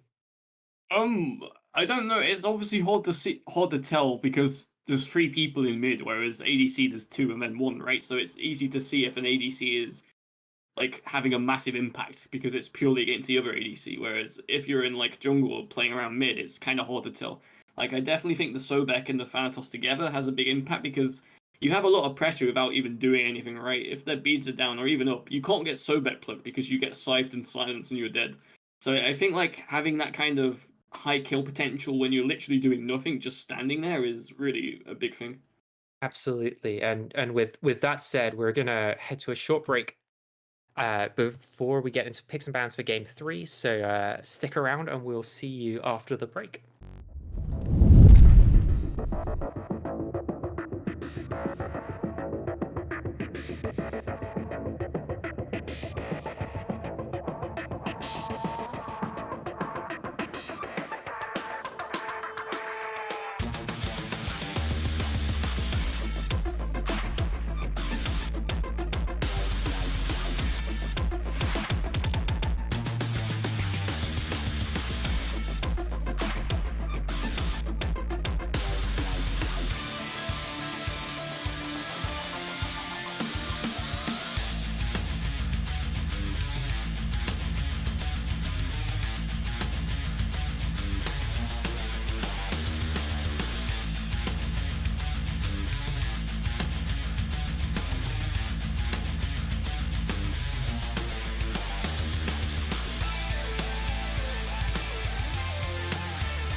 Thank you for your patience, everybody out there watching our Albion Giants League Smite game tonight between WK and Titans Bane. We brought you an exciting first two games, and we are here in the rubber match of this set, looking to see who is going to take this one home. Titans Bane find themselves in the first pick spot after losing game number 2. Archie, TJ, welcome back to the desk. TJ, welcome to the desk for the first time tonight. Anything that you're wanting to see banned from game number 2, or even carrying in from game number 1, Archie? I think you definitely ban the YOLO again if you're WK. Like, I feel that kind of won Titans game 1 or definitely helped. I think, you lost when you were against it. You banned it and you won. I think you carry on banning it. We saw the win taken out of Titans Bane sales in game number 2. And in part, one of the things that was missing from their comp was the Horus. Do you think it's worth WK banning the Horus, TJ? It's difficult to say. I mean, I could understand the Horus ban for sure with just how Titans Bane were able to play around it, but I honestly don't think it's ban worthy. I think looking at game 1 and looking at how WK responded into game number 2, I think they'd be more prepared for a Horus pick here. Just going by their overall style of play, and forcing the Horus maybe to use those to the skies ultimates is more defensive, more to get people out rather than trying to get some of those invades down. So I don't think I'd want to see it banned here. I think they can handle it. Okay, well, looking at our bans, it's the Thanatos banned away, taking that out of the hands of Savage Monk. Then the Tyr staying on that ban list, so clearly a targeted ban. And then the Janus taken away from Ayabusha. Actually, this seems to be the entire mid 2v2 that was the recipe for success for WK taken away from them. Do you foresee this being a problem? Do you think they're going to have to come up with something new on the fly here? I think so, maybe, yeah. Like, they did seem very comfortable in the Yanis and the Fana, so having them banned away is probably going to be problematic. I think I agree with you. And then the Odin to round us out there, Tiamat and Utler, as Archie predicted, that banned away. So we're heading into our top 3 here. You're Titans Bane, TJ. You're the captain of Titans Bane. You've got first pick ahead of you. What are you taking here? Just having a look over. I mean, I think I'd like to see Cerberus being picked up quite early on. I think throughout both of these games, Titan Bane has shown some profinity on the Cerberus, although they will decide to go for the RTO. I mean, RTO was this is the first time RTO has not been banned in this set, and will be immediately picked up here for the Guardians. So I'm okay with that, to be honest. I mean, I would have been also fine with the Cerberus, but RTO definitely something to be picked up here. I want to see them getting that duo lane though. The duo lane is where Titan's Bane really shine, and we saw how well it went in game number 1. I think they need to recreate that in game number 3. I have to agree with you there. That duo lane in game number 1 was such an integral part of their game plan, and not having it in game number 2, they even started playing like they did in game number 2, and it all just sort of fell apart over there for them. Instead, they're going to take the Cthulhu Geb. Now, this could be an unorthodox duo lane, but much more likely we are seeing the support and solo locked in here. RTO Cthulhu, I don't think anyone's dying over in that solo lane, but when it comes to your late game impact, who do you favor there, Archie? It's kind of hard. I'd say probably Titan's comp at the moment, because obviously you have Morgan can transform into anyone. Like, you can draft 2 late game gods or pick a late game god of the other team and turn into them. I feel like the Geb late game is pretty good now. The ult's buffed, but again, it depends. Like, if you're getting poked out of range and can't really get in for a blink as well, you always have that difficulty sometimes. Absolutely, and well, we could just see them opt for the Cthulhu, or even they picked up the Emoja for it, so a double Rivers Rebuke is on the table for them too. Lots of interesting tools available to them. WK hovering the Thoth. So WK had the Janus in game number 2 and the Morgan Le Fay in game number 1. A third mid lane god for them here. I don't know how I feel about the Thoth. Granted, we see some gods that not necessarily the highest pressure support in the emoji, just not exactly going to sit on a mid laner like someone like the Horus the Hercules might be able to. But the RTO could be a problem. And then, do you have to ban Fenrir if you pick up Thoth, Archie? Yeah, I'd say Fenrir ban definitely should be a thing you're banning here. I mean, you have the Geb bro to shield the ult, to stop this CC, but I still think Fenrir just does too much into Floth. We are seeing, there we go, the Tsukuyomi ban and the Fenrir ban for WK. So 2 junglers off the table, but crucially that Brutalize will not be following the Invade and Punish this time. Then the Anhur banned away by Titan's Bane. That was I think the Anhur was another strong look for WK. So although not all of their picks were banned away, they passed their last ban, I've been told, by production. So only 4 bans for Titan's Bane. Now, WK, we really liked their draft and their game plan last game, TJ. But their entire 3 picks so far, granted they've had their Janus and their Thanatos banned away, and now the Anhur, they have not had any of their picks that won them the last game. Are you worried going into game 3? It's going to be a third game with a very much a different style of play. They were playing really well around that Janus and that Thanatos to be proactive, but Toph is not a mid laner that you're going to be seeing following the dive. For instance, Heimdallr is not going to be following the dive. I feel like WK are drafting a lot more reactionary. They're expecting Titan's Bane to come at them swinging, which is where I think Geb and Heimdallr and Toph do really well, is that you have multiple avenues for them to escape away from.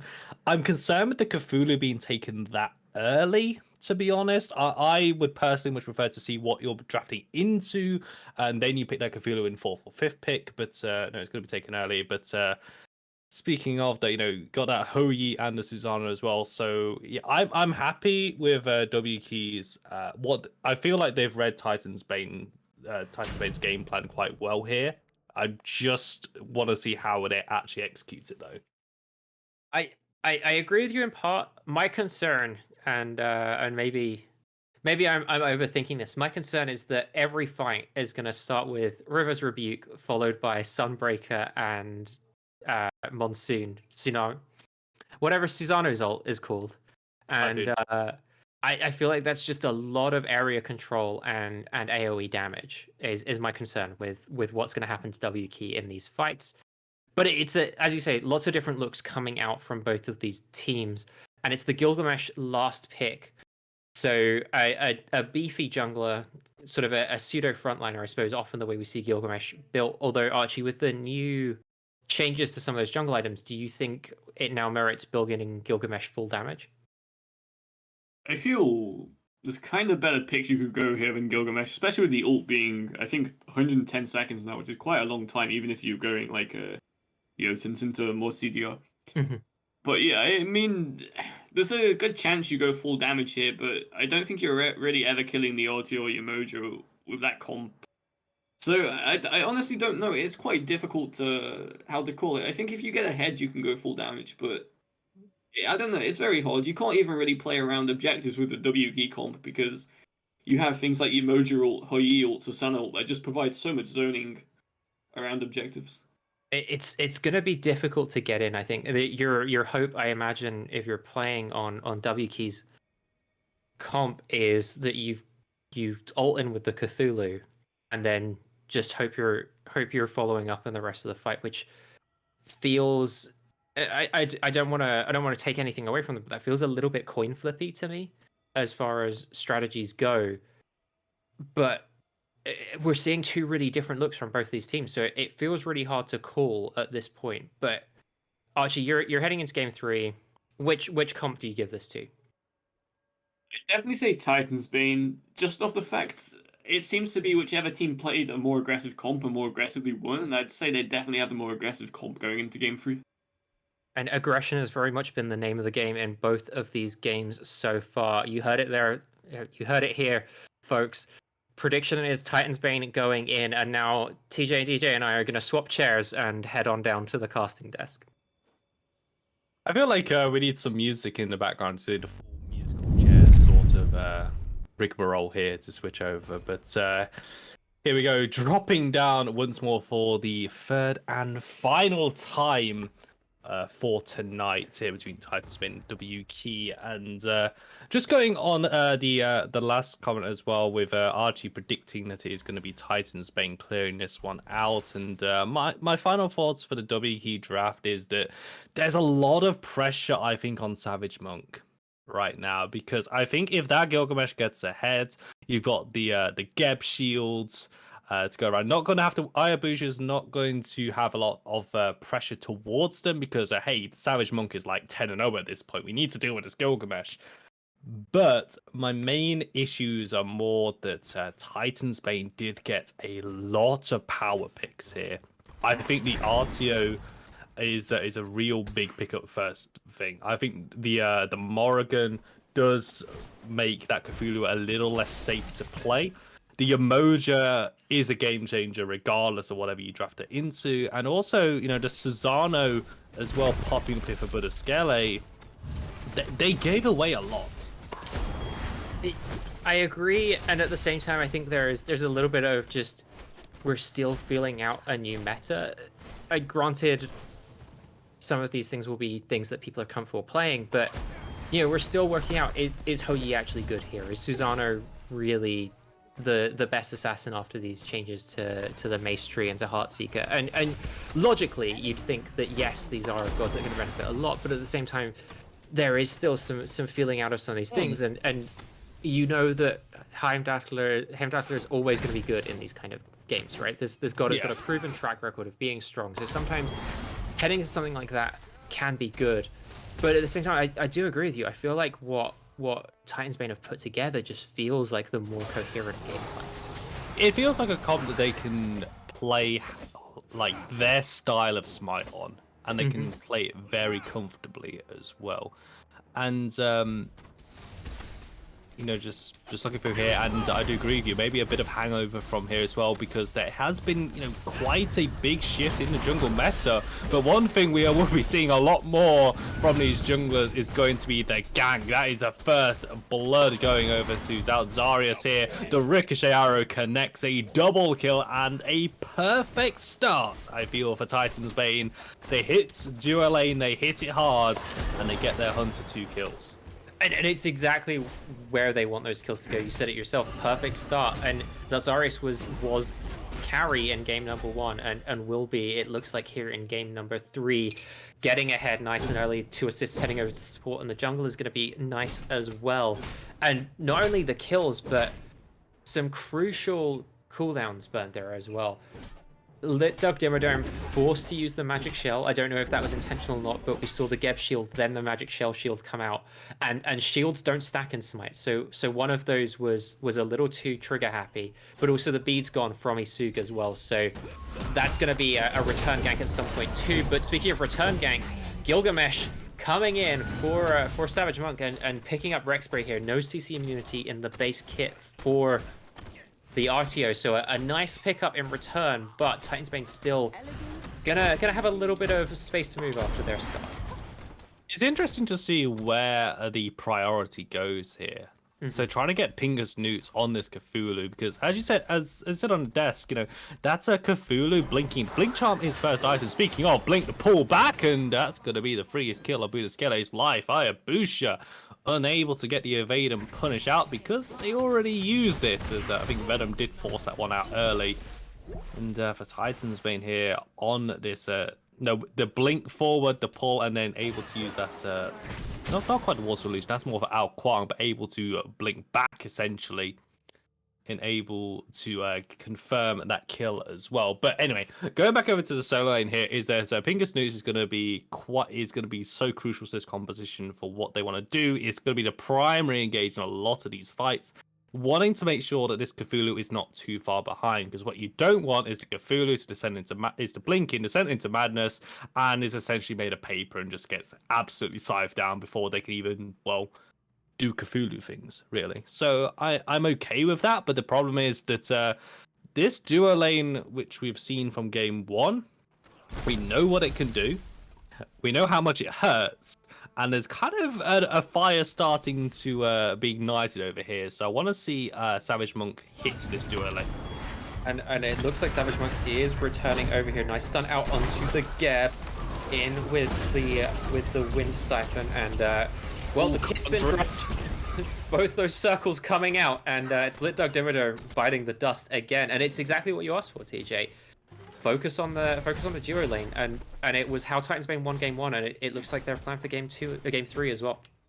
It makes sense. This is once again another composition that excels when it's ahead. This is like with game 1 and how Titan's Bane played it. They were deathballing a lot, and this is a comp that loves to deathball. It loves to hold W and run at you. It wants to take a leaf out of W Key's team name. It certainly does, and I think they're gonna get even more out of it, especially when this Morrigan starts to fight as well, because you've got the Gilgamesh ult as well, or the Cthulhu ult, these other space control ults, which is something Titan's Bane don't lack as a team, but just having access to even more of it feels like it's just gonna be crucial for this team. Did look at the invade there for W Key, but opting not to take it, instead just leaving Budaskele to pick up that blue buff for his team. Also, another pick onto Rexspray as well. Kind of similar to Cthulhu, but not as many pixels being impacted here, is putting this RTO behind. Very disruptive pick running at the back line. But once again, if the Guardian is made of paper, if they're too far behind, then Rexspray is not really providing that damage. Just going to run in, provide a stun, and hoping that the rest of Titan's Bane is going to follow up. Which, 4 kills with a lot over on that duo side. Definitely able to do it. Not really too much of a concern, but it's something for W Key to bear in mind here. I am very happy to see Savage Monk continue to form from game number 2, and also for Budaskele on a much more impactful pick than that Camazots. I mean, they did show that the Camazots can be impactful, but game number 2, Budaskele felt more like more of a spectator, I feel, in that game, as they weren't able to get into these fights. So when they were straight into the bat out of hell. See, here's going to be the gap. The River's Rebuke, a very nice evade, and Punish will be able to get away from it here, but the chase is still on. That is a lot of damage. The Final Judgment returns, but Ecotron is there to confirm the kill. Drop kick into the wall, force out beads, and a dash away from Budaskele, but the wings of Shamash will bring down the demise of that mid lane. It is a 1-for-1 overall, but left-hand side, Oh my word, the writing may be on the wall already. It is a solo kill, not as convincing as the Ula vs Rama solo kill. But Zalzarius is the one walking away with a kill to their name. Savage Monk, though, waiting to avenge. Still got the dive bomb. Good evade of the leap. The drop kick does not connect a minion for that stun. The merge is here as well. Probably not going to get the kill, but just a bit of a love tap onto the W key jungler as they retreat back in to probably collect that void buff. It's something you do want to be doing as well. I think the threat here, especially Zalzarius, getting a lead, highest level player on the map, any kind of CC you can put down onto the enemy jungler, it feels like you do just have to make your way out, as we see again Savage Monk getting a little bit feisty and then running away, because I don't think you want to be caught out by this Hou Yi. It feels like a death sentence at this point. If you get stuck against Zalzarius, Zalzarius is gonna punish you for it. And also, playing it from game number 1, obviously not able to carry on they played it in the previous game, not able to carry on from game number 1, but this is the second game on a quite a mechanical god as well, with hitting these ricochets here. So Zalzarius is probably going to be connecting more than not here. So Final Judgment, a Sunbreaker committed down as well. It is Venom getting the kill onto Lil Doug Dimino. At the end of that one, Goldfield was started early, but it's going to be more attention towards this mid lane. But Buddhaskeli cannot find the pick this time, and the wings of Shamash, the stun is there. Blink forward from Pingus Newts, a great 2-person stun from the mid laner here, but it is still the Cthulhu picking up the jungler there. That could have been crucial to getting the Susano out alive, but it just wasn't enough. Like the intent though. A nice rotation there by Pingus Newts that really helps them secure that kill. You're a little bit concerned, I think, as the way this game is going, because we've seen a lot of focus from Susanos, whether it's Buddhaskeli or Venomer, transforming into Buddhaskeli, but taking advantage of Ayabusha on this Thoth, who isn't the safest god in the world, and able to follow that evade and punish and take advantage of it. And here we see getting caught out, sent through the realms is Zalzarius, so this might actually buy some time for WK over on this duo lane side. It is a lot of commitment, both ultimates used, and oh my, and it's just gonna get out. Zalzarius gets away. WK fumbled that one. It's just illegal at that point. Your Mojo gonna start topping up the Hou Yi, but if the fight breaks out, the Hou Yi's not gonna be there. Venom once again changelings into Buddhaskeli. The Typhoon gonna be landing onto Savage Monk here, but the real Susanna gets the kill onto the mid lane. Ayabusha falling once more. Venom very low HP. A blink charm used as well. Oh my word, how many times will Titan's Bane get away with this one? Another Typhoon and another kill for 1 and 2 for Buddhaskeli. As the team fight just goes on and on and on and on for this team. That's 3 more kills going the way of Titan's Bane, and this one is starting to roll out of control.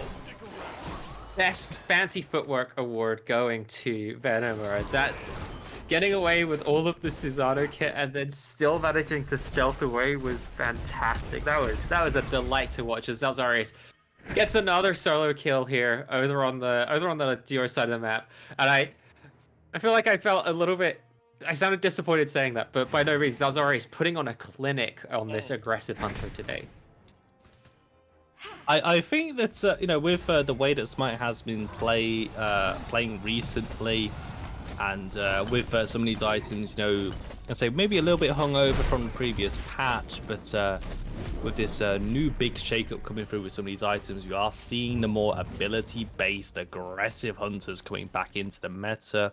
Anha's still there, but we're seeing the likes of this Hou Yi. Ula has been pretty much left as a pocket pick for, I want to say, like the entire last year, essentially. But now, had some nice changes to their kit, and also with the mace changes as well. Ula looking really good right now. Winter's Shamash damage is going to be enough. The 1 versus 1 goes the way of Savage Monk, but still halfway to the Titan's Bane's 10 kills.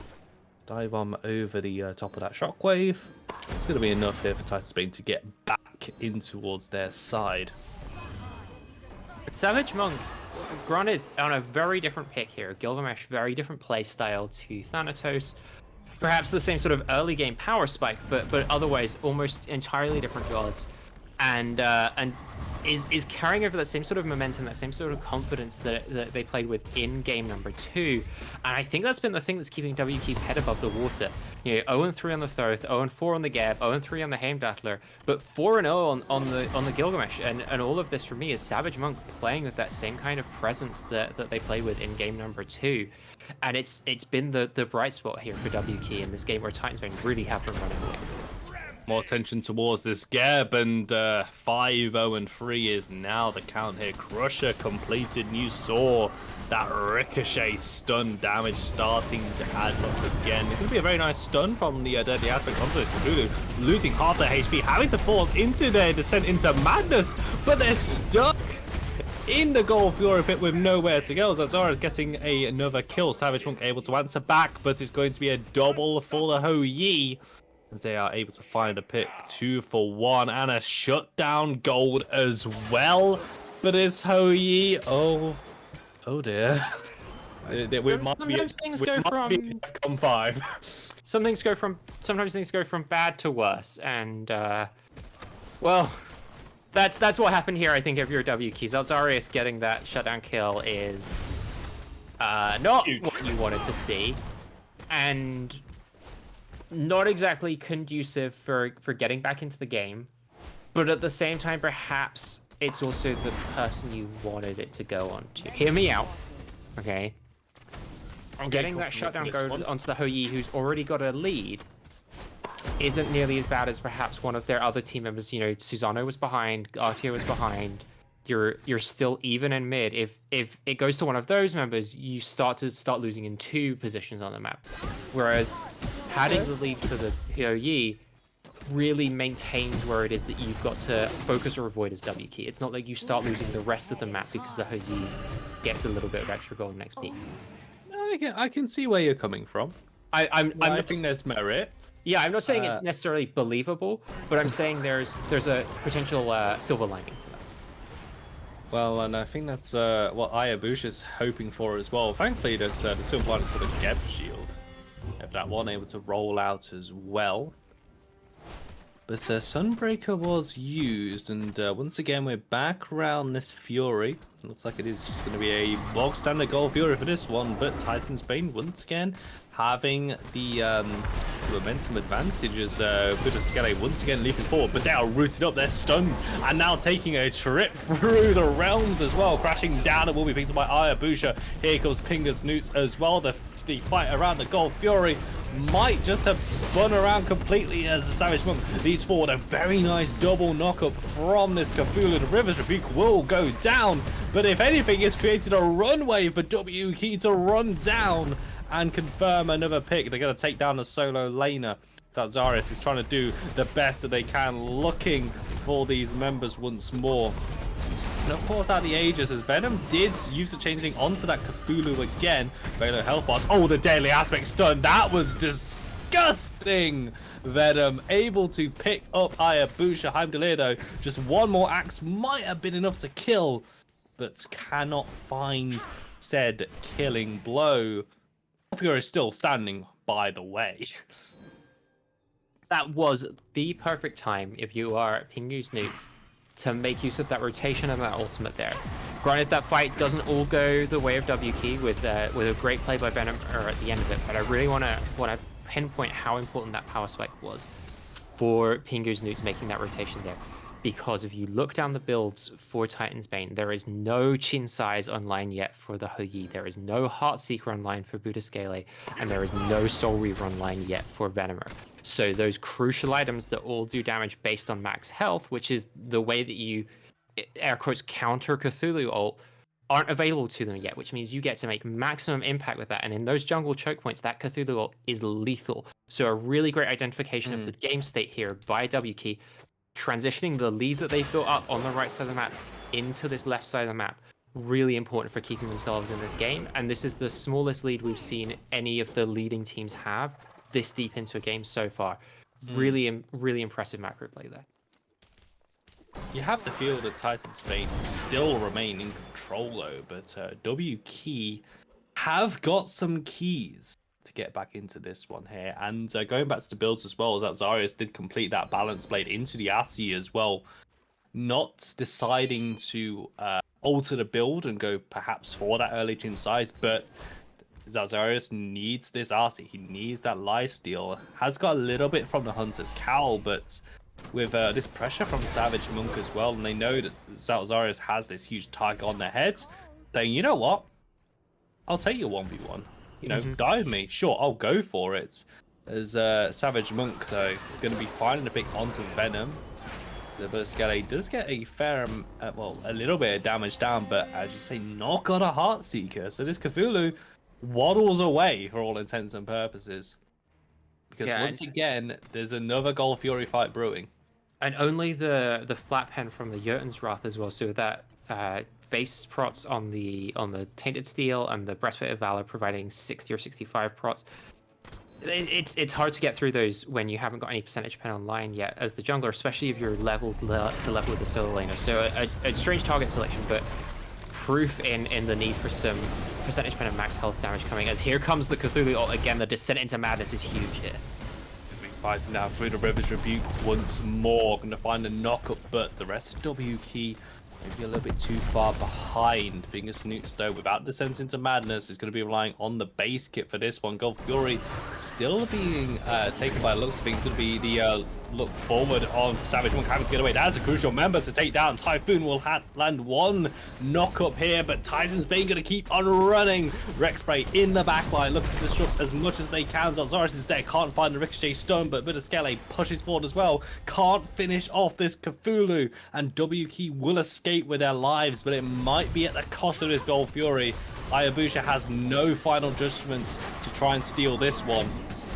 Titan's Bane probably wanted a few kills off the back of this one, looking to go through the Glyph of Pain, but only having the 3 shots available to them, did not have another rotation of abilities. Titan's Bane get themselves a Gold Fury.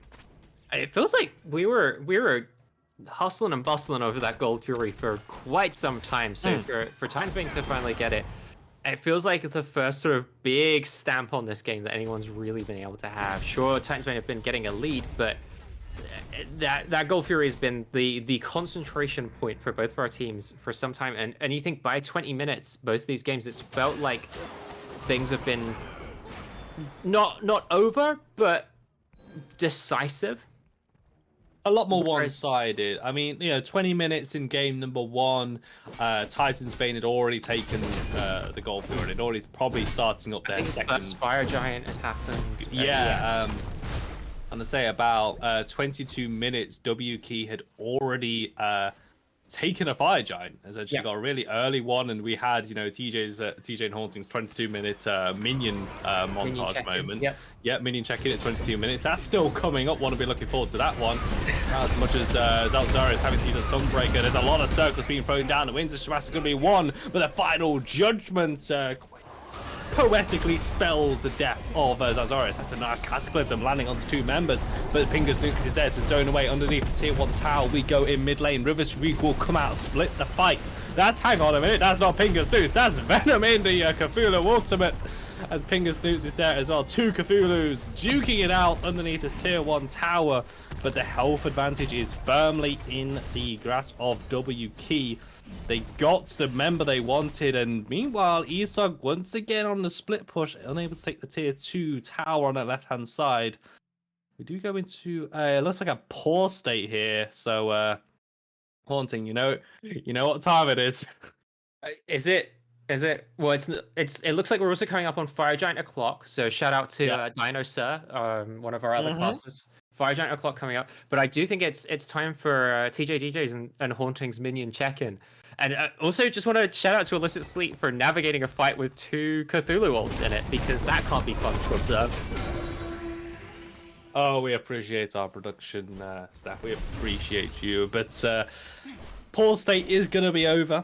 As thank you for speeding us through that one. Looks like it was a bit of a longer one, so perhaps TJ and Haunting's minion check-in will be arriving on time. at 21 minutes, well, 22 minutes. So still a bit of a countdown waiting for that one here. And we get a little bit of a lull state as well. Want to check in with some of the items, though, Haunting. So let's have a look at some of the builds. You know, dealing with this Cthulhu as well. So I am seeing the Soul Reaver.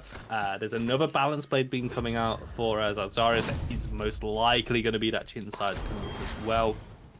Targeting as well.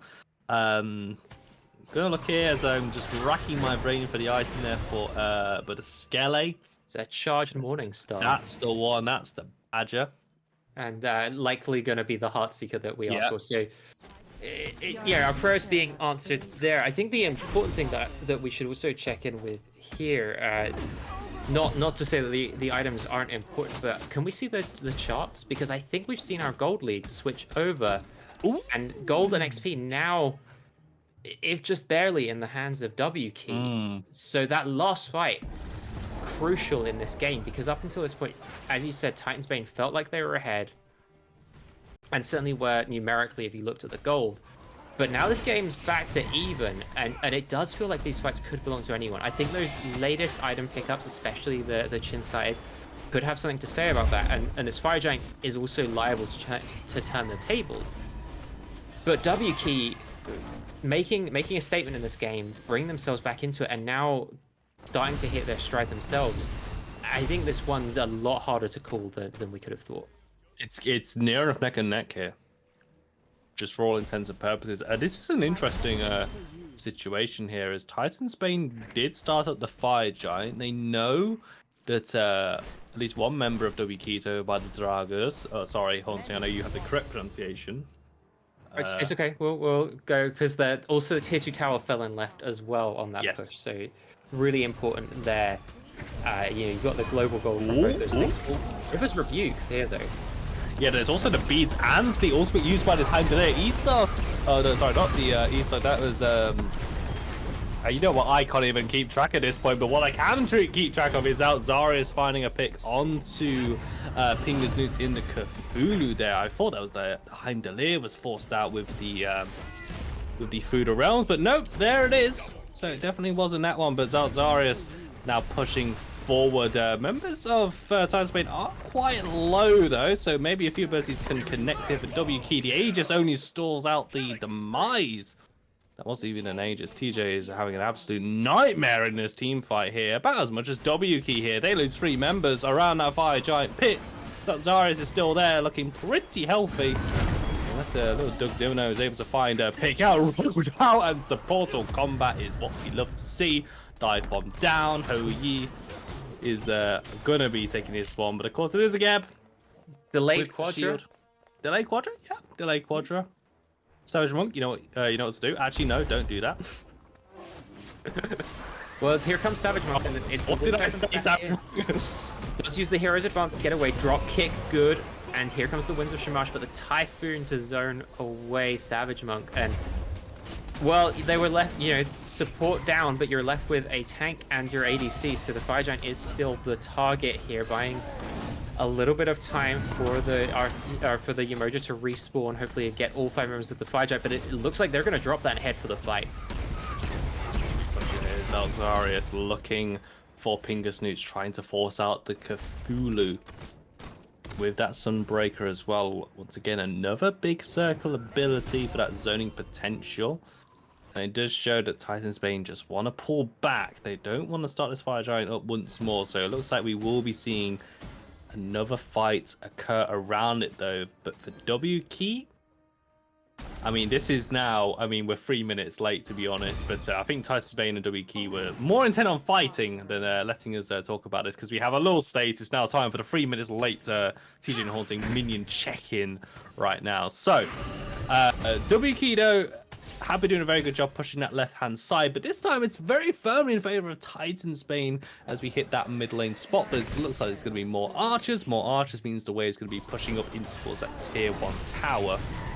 And that has pulled Esog away, so Titan's Bane once again starting up this Fire Giant. The call is made. This is interesting though, Haunting, because Esog hasn't moved. They definitely know that Titan's Bane is here on the Fire Giant, as Venom is there inside the ultimate as well. The Fire Giant does go the way of Orderside once more, but Pingu's Newts, though, will be shredded down by that max health damage coming through, but Askele able to remove the mid laner once more, pushing forward. As Isug has just been said, you know what, just stay in that left-hand side and try and get a Phoenix. They will answer it out. So it's a Fire Giant going the way of Titan's Bane. They take down 4 kills. Isug, though, does answer with a Phoenix on the opposite side. I don't know if that's worth it. You get the Phoenix, but you're going to lose a lot here. Granted, you've got...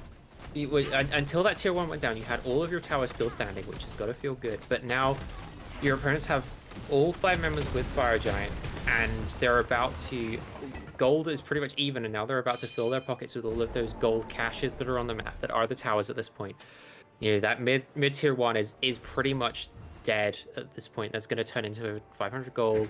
Mid tier 2 is going to follow suit pretty soon, because you're not really going to launch a huge defense without your full team there, and they're able to heal up not just from the Fire Giant but also the Emoja and a little bit from the RTO as well. So Titans may feel like they're able to put their foots on the gas here a little bit now and start actually developing a strong lead. We've seen this gold go from even to 4k now for Titan's Bane, which is that's a noticeable swing. That's a big swing, and it's a big change in win probability for this team.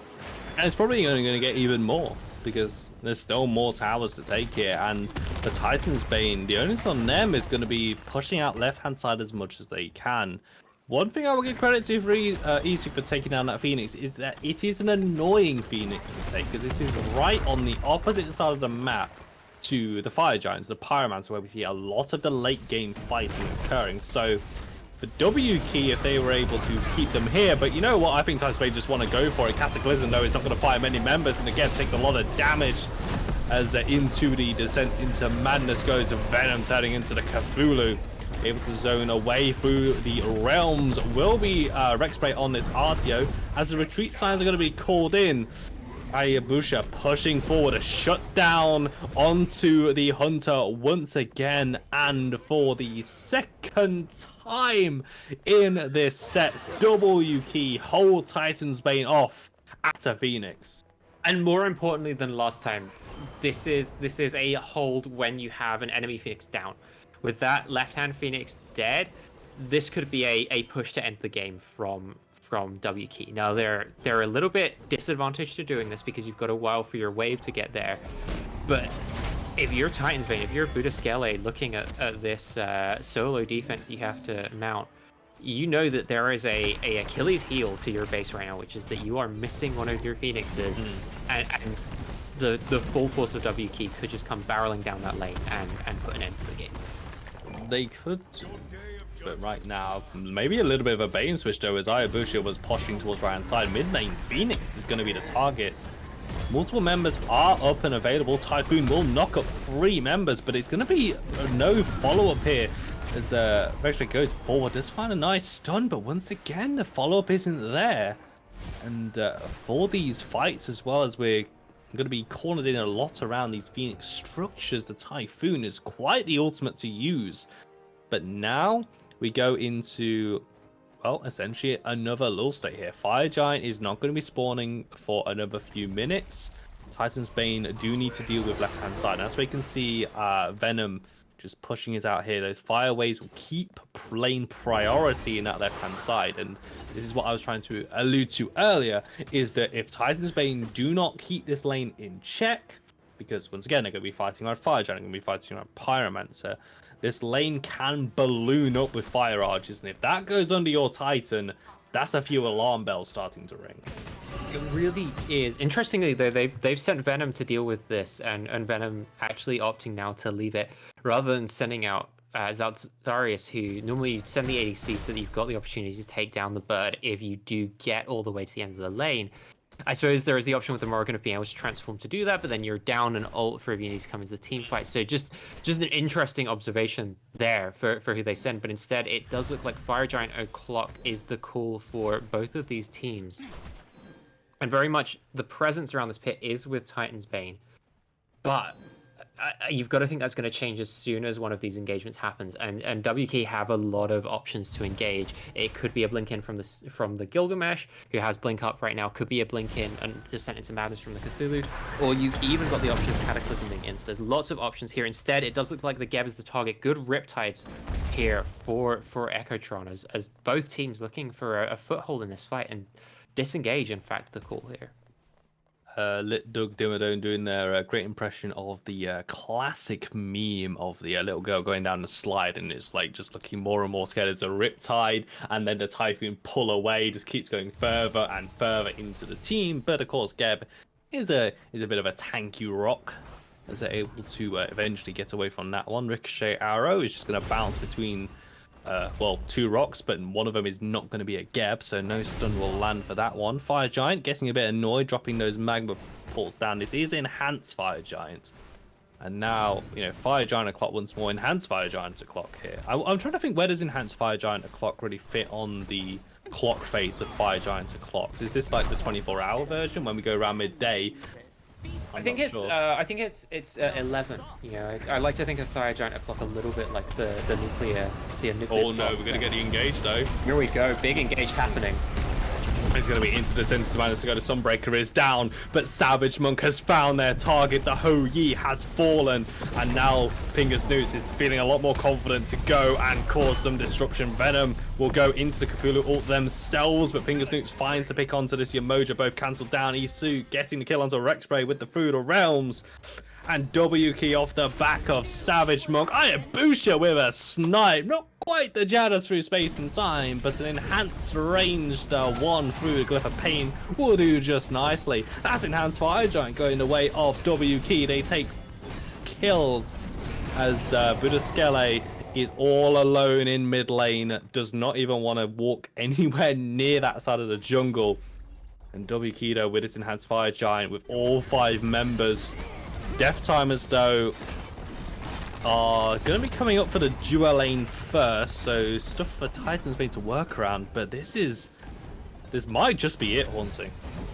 You've got to think this is at least the best opportunity we've seen from anyone to end the game. Enhanced Fire Giant taking down the right-hand Phoenix as well, and with this Enhanced Fire Giant, as much as we like to talk about minions, you do just get to now ignore those backdoor protections on towers and Phoenixes, so it's not even like you're waiting for a wave to get there. Nice and cautious RW key. This is the set decider, so you can't be throwing it all away at this point. They do decide to just take the Phoenix and leave and then reestablish, presumably around this Primal Fury or the left lane, whichever it is they choose to do. But I don't know what your plan is if you're Titans made to come back from this. Sure, you've got a really good siege defense with your space control, but these fights feel like they just favor whichever team makes the better engagement. And W Key now have the advantage of being able to not only have lots of tools to make an engagement, they get to make an engagement with the Enhanced Fire Giant buff on them. So they're just going to be, for my money, more favored in these fights. And also another factor to take into account is going to be the double relics burnt on Zaltzaris as well. Savage Monk has been doing such a good job of dealing with this Ho Yi. 12, 3, and 4 is looking great, but you right now, with no Aegis, with no beads, you've only got the dive bomb. That's your only protection here from these blink in, as there's going to be Fingers Dudes looking for the Toyi, forces out the Sunbreak. So what do WK do? They simply retreat, but a nice double pull over on the backline. Fingers Dudes doesn't care, able to take down the Ho Yi, and once again they fall. Savage Monk now with the wings of Shamash, causing massive disruption as Venom also turns into utilizing their, well, not utilizing their, changing a nice stun though from Rexspray onto 3 members, but this looks like it is going to be the jugular. This is going to be the kill, and W Key focus down that Titan. 35 minutes. W Key will take the game. They take the set 2-1. And a good game played by them there too. It felt like it took them a little bit longer to get established. We saw a rough start from both backliners and the support in that game. But I think the dive from Savage Monk and Pingus Snoots looked really solid that game. Savage Monk had a really good early game that turned into a really good mid game, and then that allowed the team to really flourish in the late game stages. So sometimes you can be losing those early games. I know Smite feels like a game that snowballs really hard, but sometimes all it takes is one person who is able to bridge that rough period of your team comp and allow your team comp to get to the point where they're much more comfortably able to play the game, and a really impressive finish there by WKey. And just going on from what you said there as well, like with how rough that early game was for WKey as well, which once again, you know, going off of game one, Titans Bane in that commanding seat, you think, hang on, oh, here we go again. Near enough. But WKey did a really good job of keeping that gold even. Even with Titans Bane pushing ahead with these kills, WKey kept it within 3K throughout the entire game. I don't think the goal lead ever ballooned further than that in the early game. They kept it even. And then when we had that crucial fight over on the left-hand side, Phoenix, where once again, WKey just pull out a Phoenix defense, they're able to claw back some of that gold. And then, you know, as you said on Cats, now this is a much better time to win that team fight because now you're even, you push into their side, and it was just only up from there. So very well played to WKey for that one. And commiserations to Titans Bane as well, because, you know, for 30 of those 35 minutes, Titans Bane were running the show. I'd perhaps be a little bit more gun shy than you in saying that. I feel like this was our even game of the set, but by no means did it feel like they were ever losing until they lost, which I know sounds like a silly thing to say, but you're right. There were points in this game where they looked like they had a truly dominant position. That early game by Zalzarius and Budaskele and Echotron looked fantastic, but it just, these fights got really chaotic, and both teams had really great tools in them, and I think ultimately for me, WKey just made better use of their tools and played the larger game better. You know, we talk about micro and macro in Smite, and I don't necessarily want to call this macro because it wasn't necessarily playing the map, but at least that strategic element of the game, the broader tactical side of playing competitive Smite, for me it felt like WKey had a plan this game, and they stuck to it. They had faith in it even through the difficult periods, and it came together for them. I think that probably sums up in a nice, neat bow as well.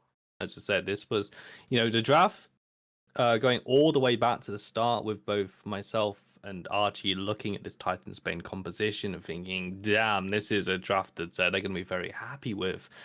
But as you say, it all came together for WKey. They were able to play around the gods that they picked. They understood their win cons. They knew what to do in every situation. It didn't feel like they had lost control when we got into those real nitty-gritty team fights, you know, which were chaotic. But WKey just seemed to have a better lid on what was actually going on here. And I just love the pivot at the end of Savage Monk saying to Pinga Snoots, you know what? I'm blinking on the Ho Yi. Just going straight for the Ho Yi instantly. And Zalzarius, you know, fantastic scoreline though, but can't put any of that to use when they're sitting behind a death screen. And that's not me being horrible to Zalzarius. That's just the nature of the game at this point, is there was a big target on their head, and WKey exploited that time and time again. They certainly did. It was an impressive look from WKey, and an impressive one to come back from a tough first game. So yeah, props to both our teams, but especially the way that WKey were able to keep their head in the game in this set. Absolutely, and I think as we're just approaching 10 o'clock, I think that is going to be where we're going to be ending today's stream on. So, any closing thoughts, Haunting?